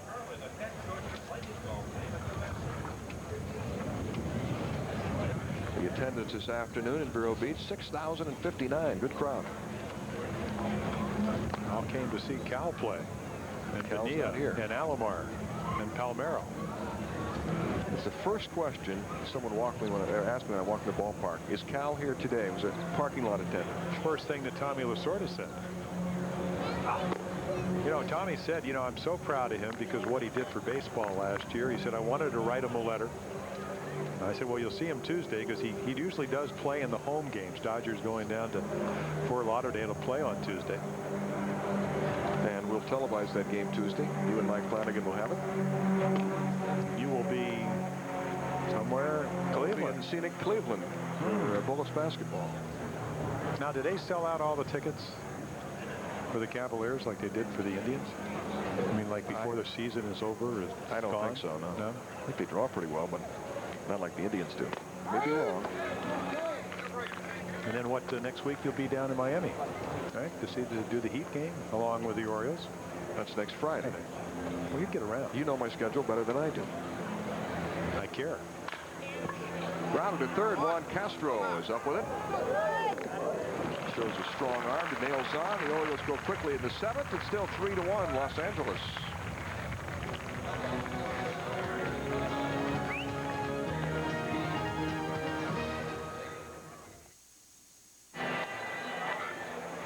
The Dodgers have had 4 consecutive Rookies of the Year, beginning with Eric Karras in '92, Mike Piazza in '93, Raul Mondesi in '94, and Hideo Nomo last year.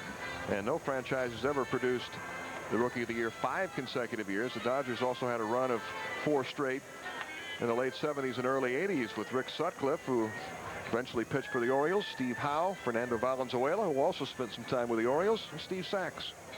Yeah, you look at their potential lineup this year. I would imagine the only person that would possibly be playing a lot is the outfitter we saw, Roger Cedeno.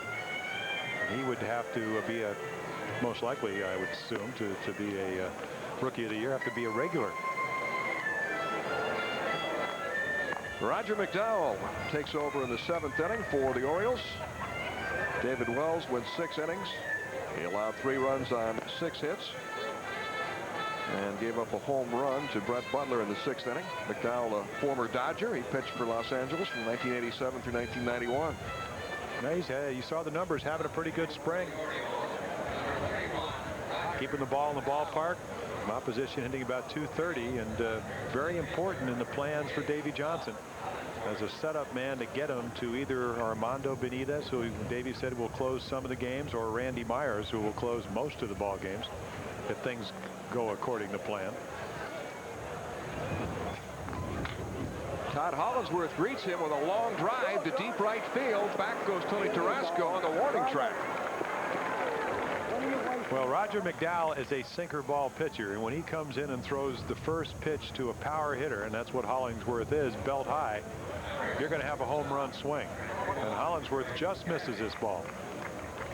And he's trying to keep the ball down. This ball up in the strike zone, and that ball just missed being a home run.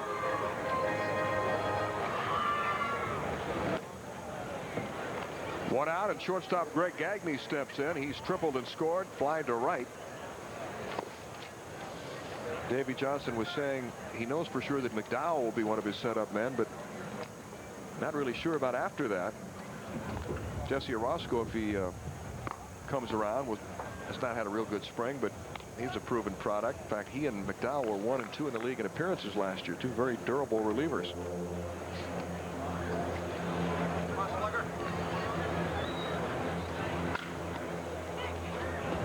There have been rumors that the Orioles would try to trade for another relief pitcher. Mike Weathers of Florida's name has been mentioned. He pitched yesterday against the Orioles and was not all that effective. No, he wasn't like he was the week before last, where he was almost perfect.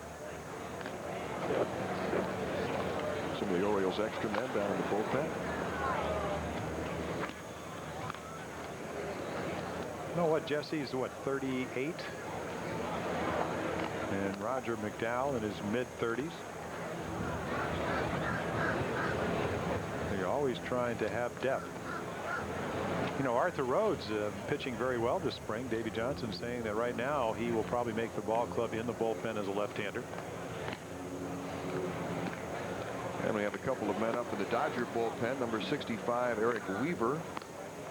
And number 75, Narciso Elvira. Yeah. Weaver. Yeah. It's not Earl. Close enough, though, at Eric. Ball 4 to Greg Gagne.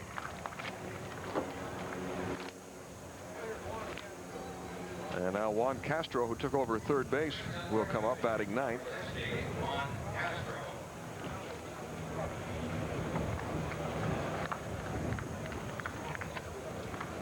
Looks like we're also going to get a pinch runner at first base. Chad Fonville will run for Greg Gagne. Fonwell can run. 20 steals last year, played down the stretch and did a wonderful job at second and shortstop for the Dodgers.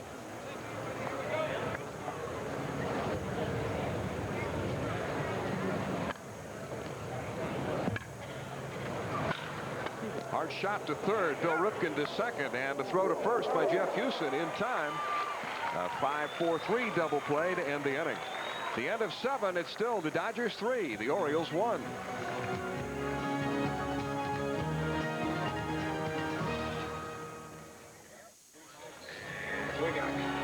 HTS coverage of Orioles baseball is brought to you by Hungry? Grab the genuine Bell Atlantic Yellow Pages and have dinner delivered right to your door without missing any action.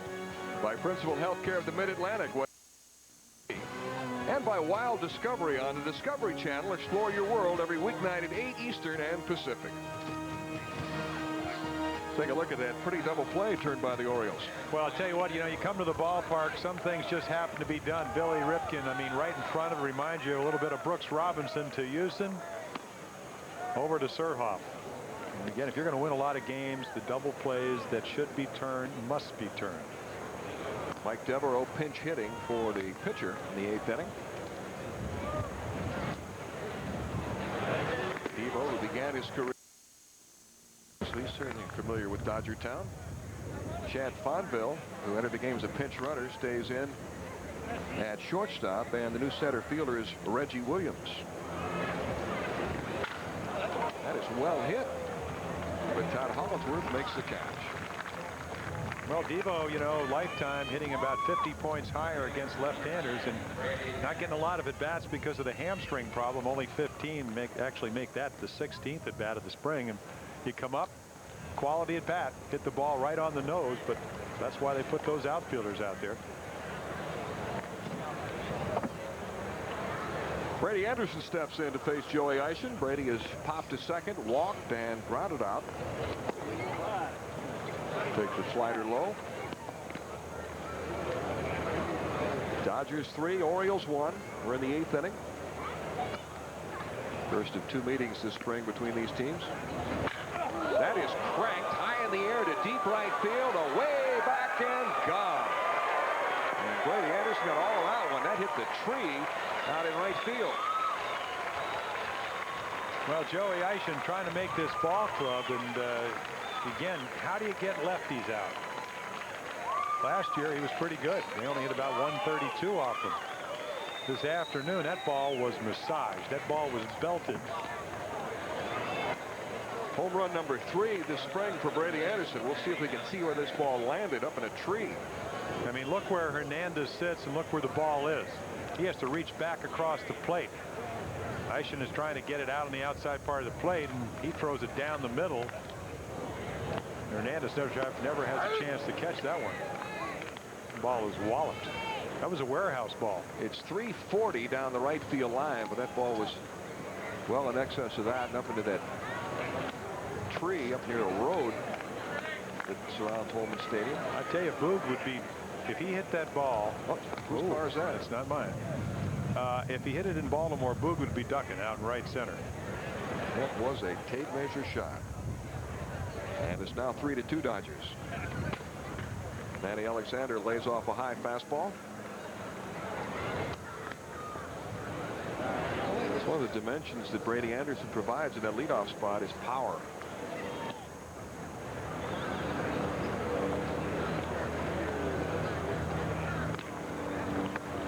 Manny played third base in yesterday's game against the Florida Marlins. And with Gary Sheffield up, runners at first and second, fielded a hard ground ball, stepped in third, fired to second, then on to first for a triple play.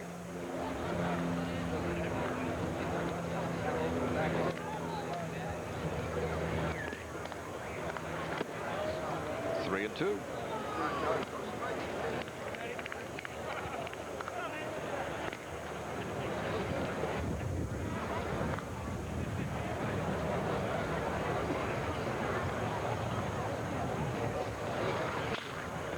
Ground ball on the left side, picked off by the third baseman Castro, and he throws him out. 2 down in the 8th. Jesse Orozco up in the Oriole bullpen.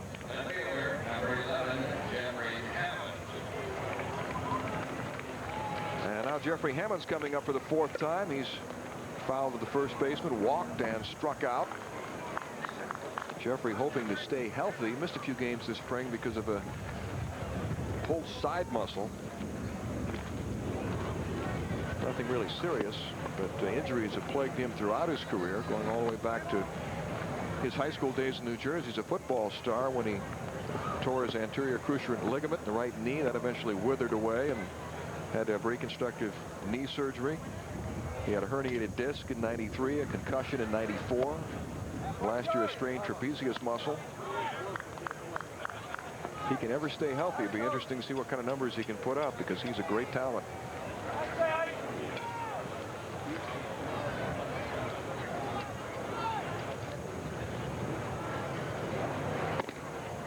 Two and one. Well, he's one of those 5-tool players. When you know, #1 draft choice. I think got about 900,000 to sign. Supposedly they programmed him into being able to hit for power, hit for average. Good defensive player with a good arm and great speed.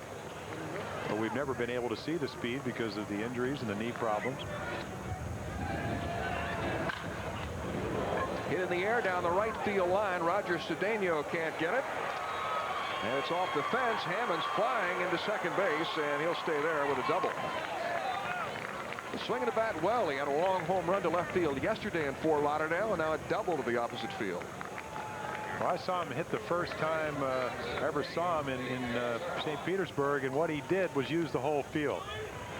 And right here, nice swing, drives the ball to right field. Wynn takes it. A couple of years ago, he would have easily been in third. Now, of course, Cardinal rule of base running, never make the first or last out at third base, so he kind of cruises into second and should, with his speed, be able to score on a single. And with 2 outs, B.J. Surhoff comes up. He's driven in 7 runs this spring.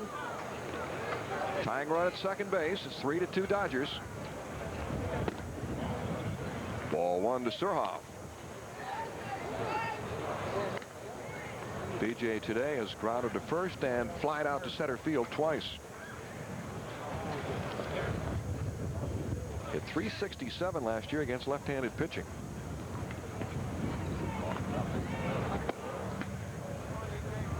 He's one of those players that Kevin Malone is talking about, who's has many ways that he can help you win games. Despite knee injuries, he still runs pretty well. He's always been a good base stealer for a guy who's been primarily a catcher. He's versatile. He can play a lot of positions.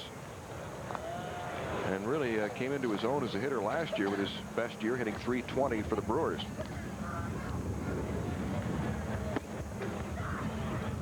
He takes this pitch, and it's 3-0. You know why he's always been a tough out is because he'll spray the ball. Uses the whole field. Not a predominant pull hitter. Harder defense, harder to pitch to.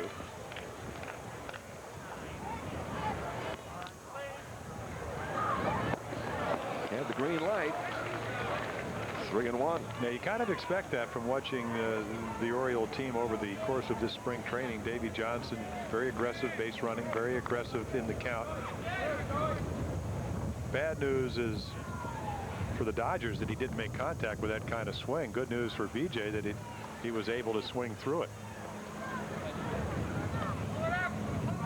I think that kind of sets the tone. You know, if you play a Davey Johnson ball club, I mean, you just don't relax 3-0. You have to make a quality pitch. It's not like you just, you know, never anticipate that the hitter may be swinging.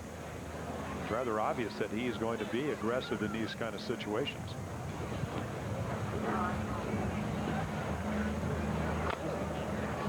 Bounce foul. 3-2 to B.J. Surhoff.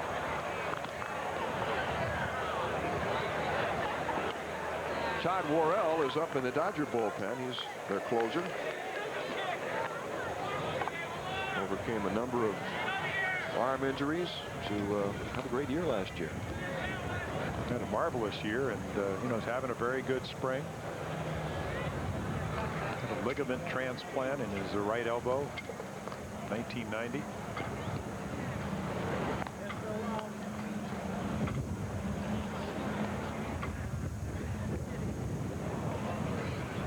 Jeffrey Hammonds at second base with 2 outs. He represents the tying run. 3-2 the count to B.J. Surhoff.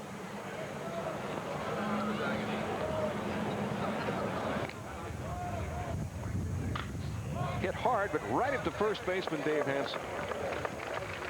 And the Orioles leave a man at second. At the end of 7.5, it's now the Dodgers 3 and the Orioles 2.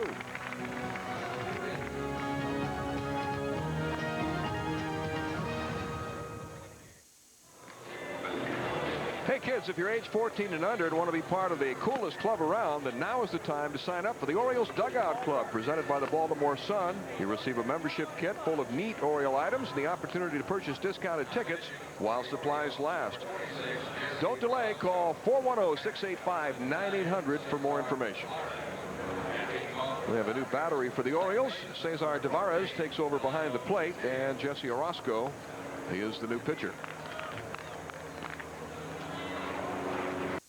Lino DeShields will lead off against Jesse, who's had a rough time this spring. In 3 1/3 innings, he's given up 8 runs, 6 of them earned on 10 hits, and has a 16.20 earned run average. Yeah, a couple of home runs. Well, get that ERA up there. Well, Jesse, you know, when you get to be his age, which is your late 30s, you constantly have to prove you can still do it. He knows it. Davey Johnson knows it. Pat Gillick knows it.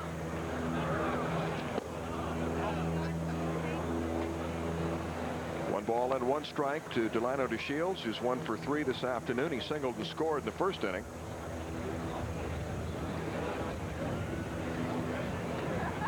Roscoe proved to be a terrific pickup for the Orioles last year. He led the league with 65 appearances. In 49 2/3 innings, he allowed only 28 hits.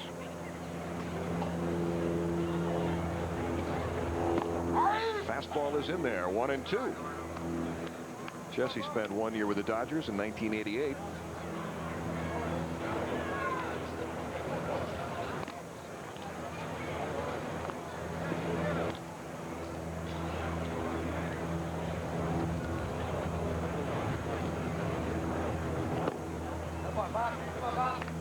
Two balls and 2 strikes to Delano DeShields.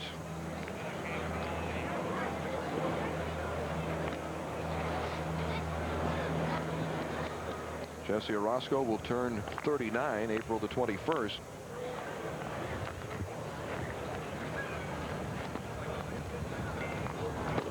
That's in there. Strike 3 call.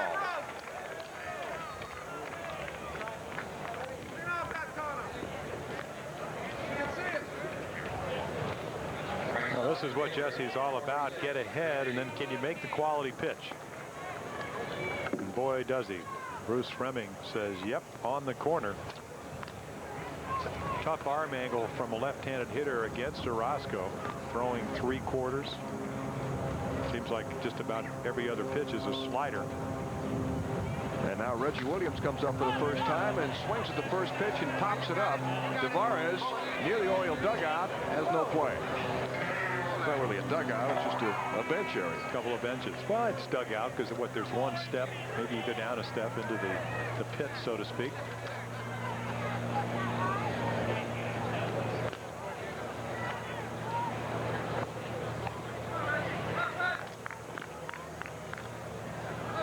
You get to know the fans real well in this ballpark.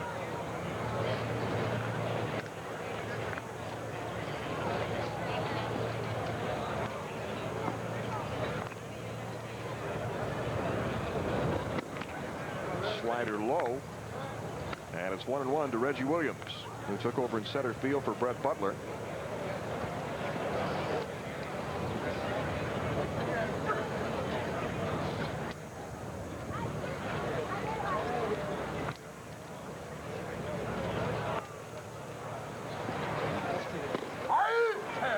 One and two. It looks like Jesse's throwing the ball pretty well today. Well, again, with veterans, you know, Davey Johnson's saying, listen, as long as he's healthy and as long as he can get before the end of spring training back to the rhythm he had last year where he has the ability to throw strikes, make quality pitches, he said, I'm not concerned. Fastball a little bit high. 2 balls and 2 strikes to Williams.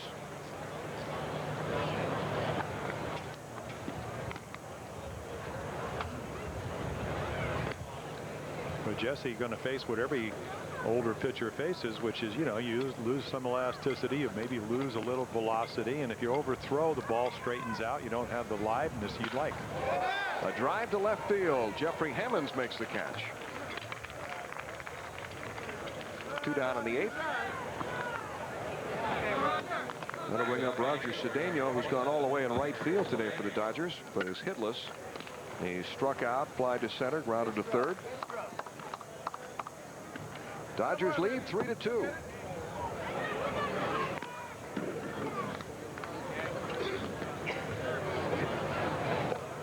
Jesse Orosco showed last year that he could get out both left-handed and right-handed hitters. Left-handers hit only 143, right-handers 191 against him. That's high. Ball 1.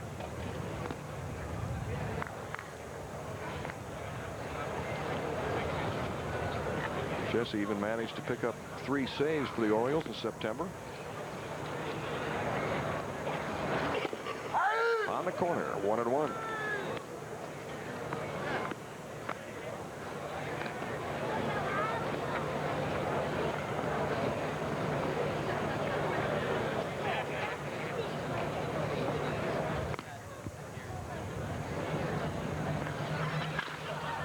Ground ball to short. Manny Alexander is up with it. And that does it for the Dodgers at the end of 8. It's the Dodgers 3 and the Orioles 2.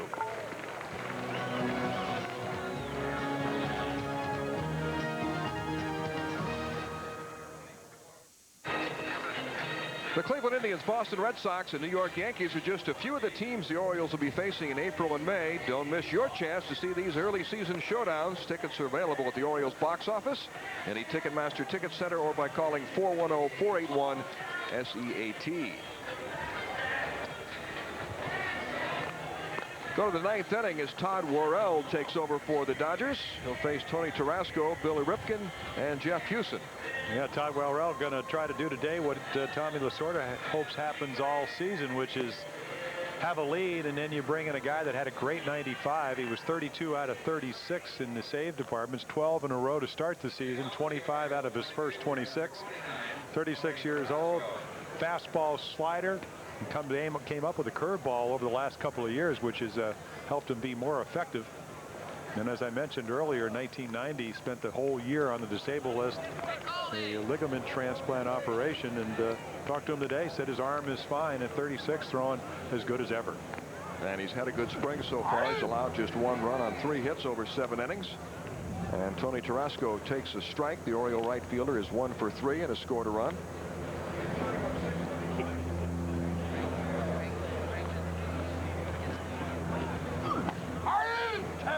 0-2. Joey Eischen went 2 innings for the Dodgers, allowing 1 run on 2 hits, but of concern, gave up a home run to a left-handed hitter, Brady Anderson. In fact, made a number of poor pitches to left-handed batters, and that's something you look for, especially when you have such a competition for the 2 or 3 spots from the left-handers. Line foul.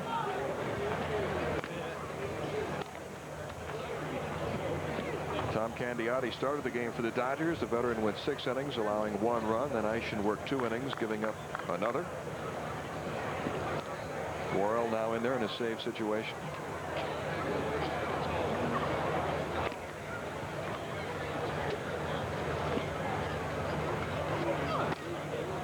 One and 2.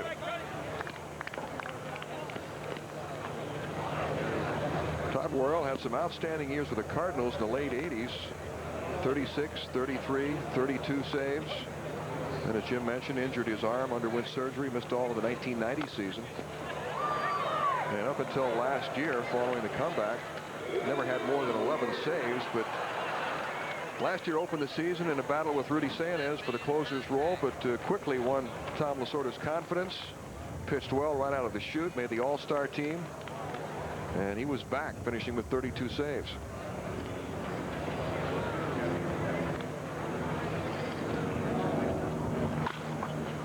Chopping ground ball. Chad Fonville makes it and throws out Tarasco at first. Here's a look at the upcoming schedule on HTS. On Monday, the Orioles meet the hard-hitting Cleveland Indians at 1 o'clock. Tuesday, they'll host the Dodgers at home at Fort Lauderdale. That's also at 1 o'clock on HTS. And on Thursday, the Orioles meet the world champion Atlanta Braves. On Thursday, the 28th at 1 o'clock. All those games coming up on HTS.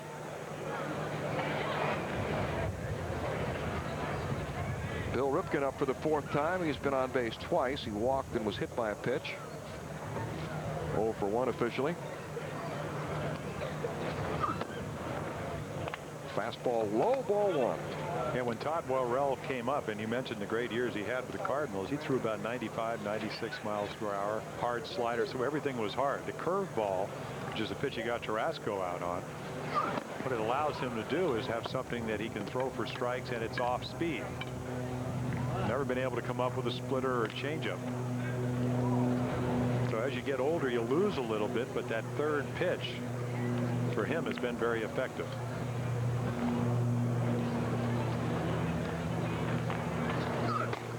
He pumps the fastball in there for a strike. Oh, it sounds like Nolan Ryan's pitch, and you can hear the grunt all the way from up here.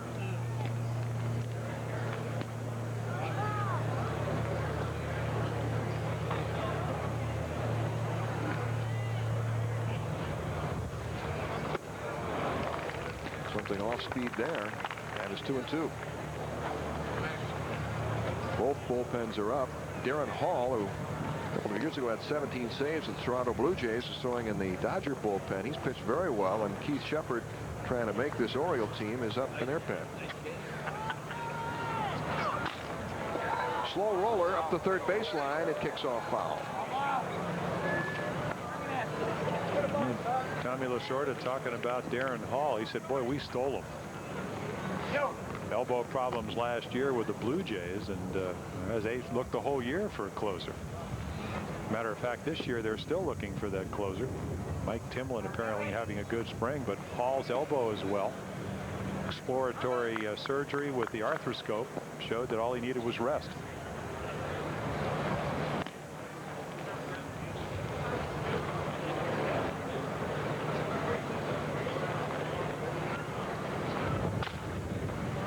Grounded foul by the third base coach, Sam Perlazzo, down into the Dodger bullpen.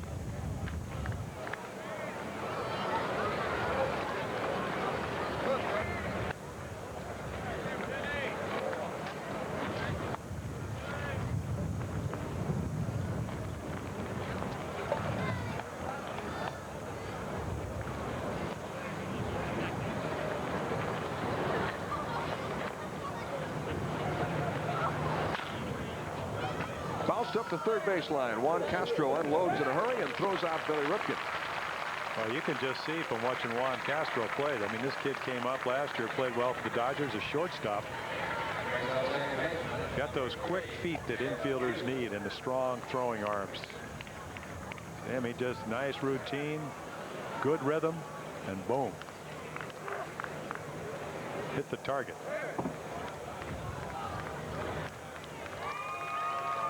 Two down the ninth. The Dodgers leading by a run, 3-2, and Jeff Houston steps in. He drove in one of the two Oriole runs with a single in the fourth inning.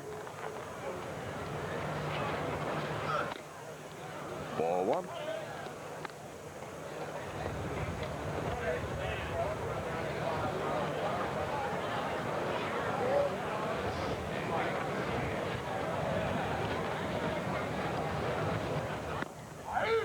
One and one. Yeah, good changeup. Probably the last thing Jeff Houston was looking for. Says, wait a minute. This guy's throwing 93, 94 miles per hour. Gets behind me. I'll look for something hard. Grounded foul, and on his good days, Worrell can still run it up there about 95 miles an hour. Well, in the back of your mind as a hitter, you know that once he establishes a fastball that he's got it. Again, doesn't throw quite as hard as he used to.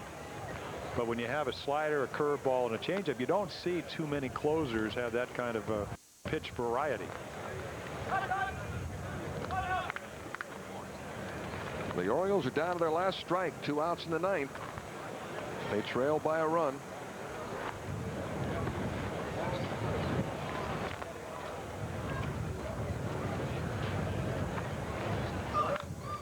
Foul back.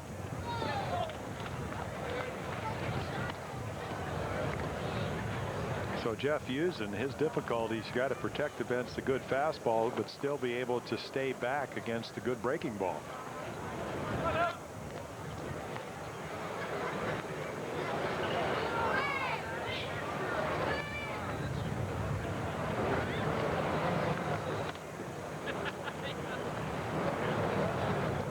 Changeup is low. 2-2. Yeah, Reggie Smith, the batting instructor of the Dodgers, saying, you know, the three things you have to face if you're a hitter is that pitcher's trying to destroy your timing. He knows whether you're a high ball or a low ball hitter, and then he said you don't know what he's going to throw. So it's the mental aspect. High fly ball down the left field line. Todd Hollinsworth on the run, and that drops in there for a base hit. Throw to second, not in time. Jeff Houston is in with a double, and he represents the tying run. Good job of hitting. Yeah, like a guy, he stayed alive, and they're going to pinch run for Jeff with Joe Hall. Like trying to hit a green. You know the wind's blowing left to right, but you want to put it somewhere in play.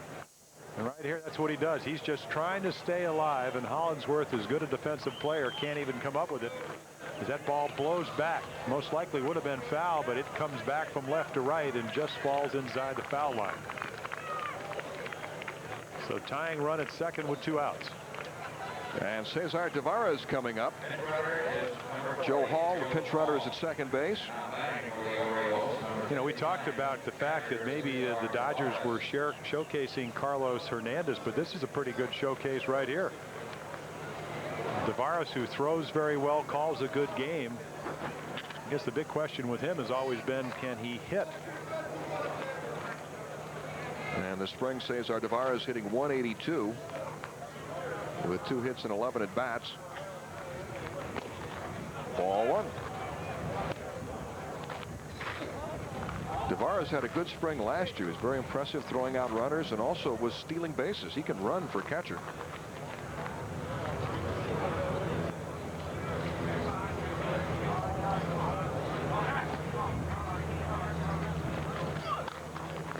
For 1 ball and 1 strike. Cesar was up with the Orioles a couple of times last year, but I know on at least one occasion when he was recalled, he never even played. And found that very frustrating. Then he was sent back to AAA and didn't play right away. And they said he had a bad attitude. Jim was discussing that earlier. And Davey Johnson said, everybody has a clean slate with me. So I can understand his frustration. But everybody's starting over with a new manager.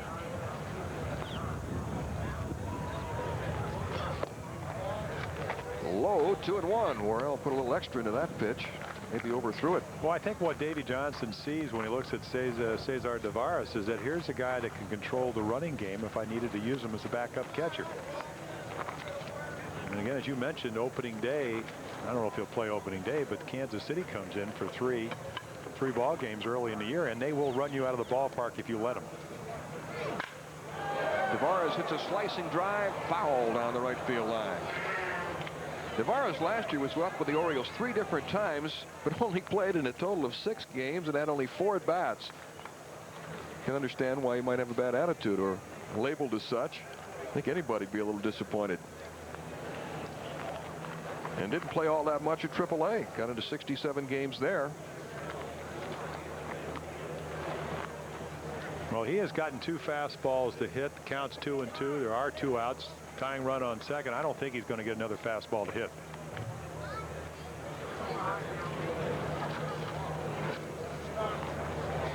You know, a lot of times you're lucky if you even get 1 pitch to hit against a quality closer. But he's had 2 fastballs out over the plate, and he's fouled off both of them.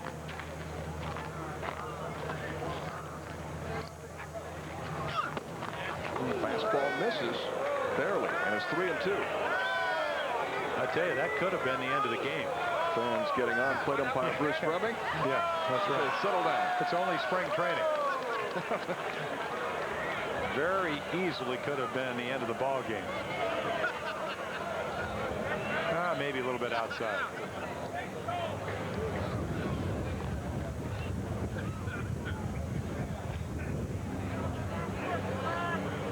And a 3-2 pitch coming up to Tavares, trying to keep the Orioles alive.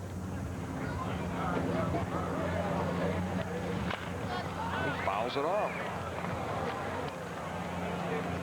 Tavares had his best year 2 years ago with Bowie. The Orioles AA affiliate. He hit .313 that year. In addition to his fine defense and throwing, he had a good offensive year and was named to the AA All-Star team. Cesar is 26 years of age, from the Dominican Republic. Joe Hall at second. He represents a tying run. Into left field, and Hollingsworth makes the diving catch to end the ball game.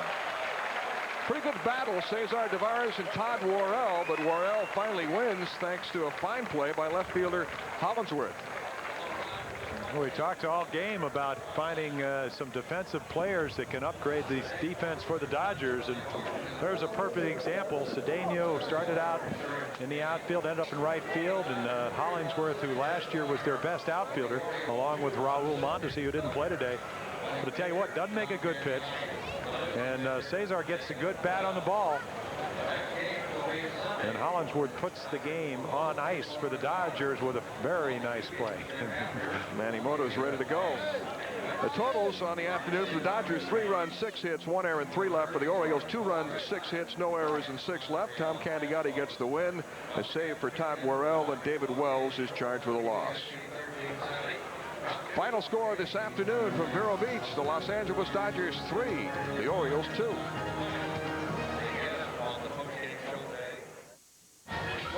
Our Southwest Airlines player of the game is Dodger starter Tom Candiotti, who went 6 innings, had his knuckleball dancing in this win, and was very effective, allowing just 1 run on 3 hits as he improves his record to 2-1 this spring. And we'll be back with more from Dodger Town in a moment. They're getting our plane ready, warming it up. We'll be out there soon.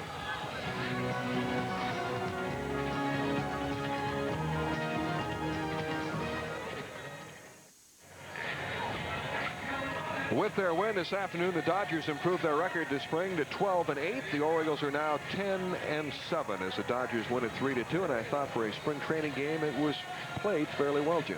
And it was. And, you know, I mean, 3-2, 6 hits apiece.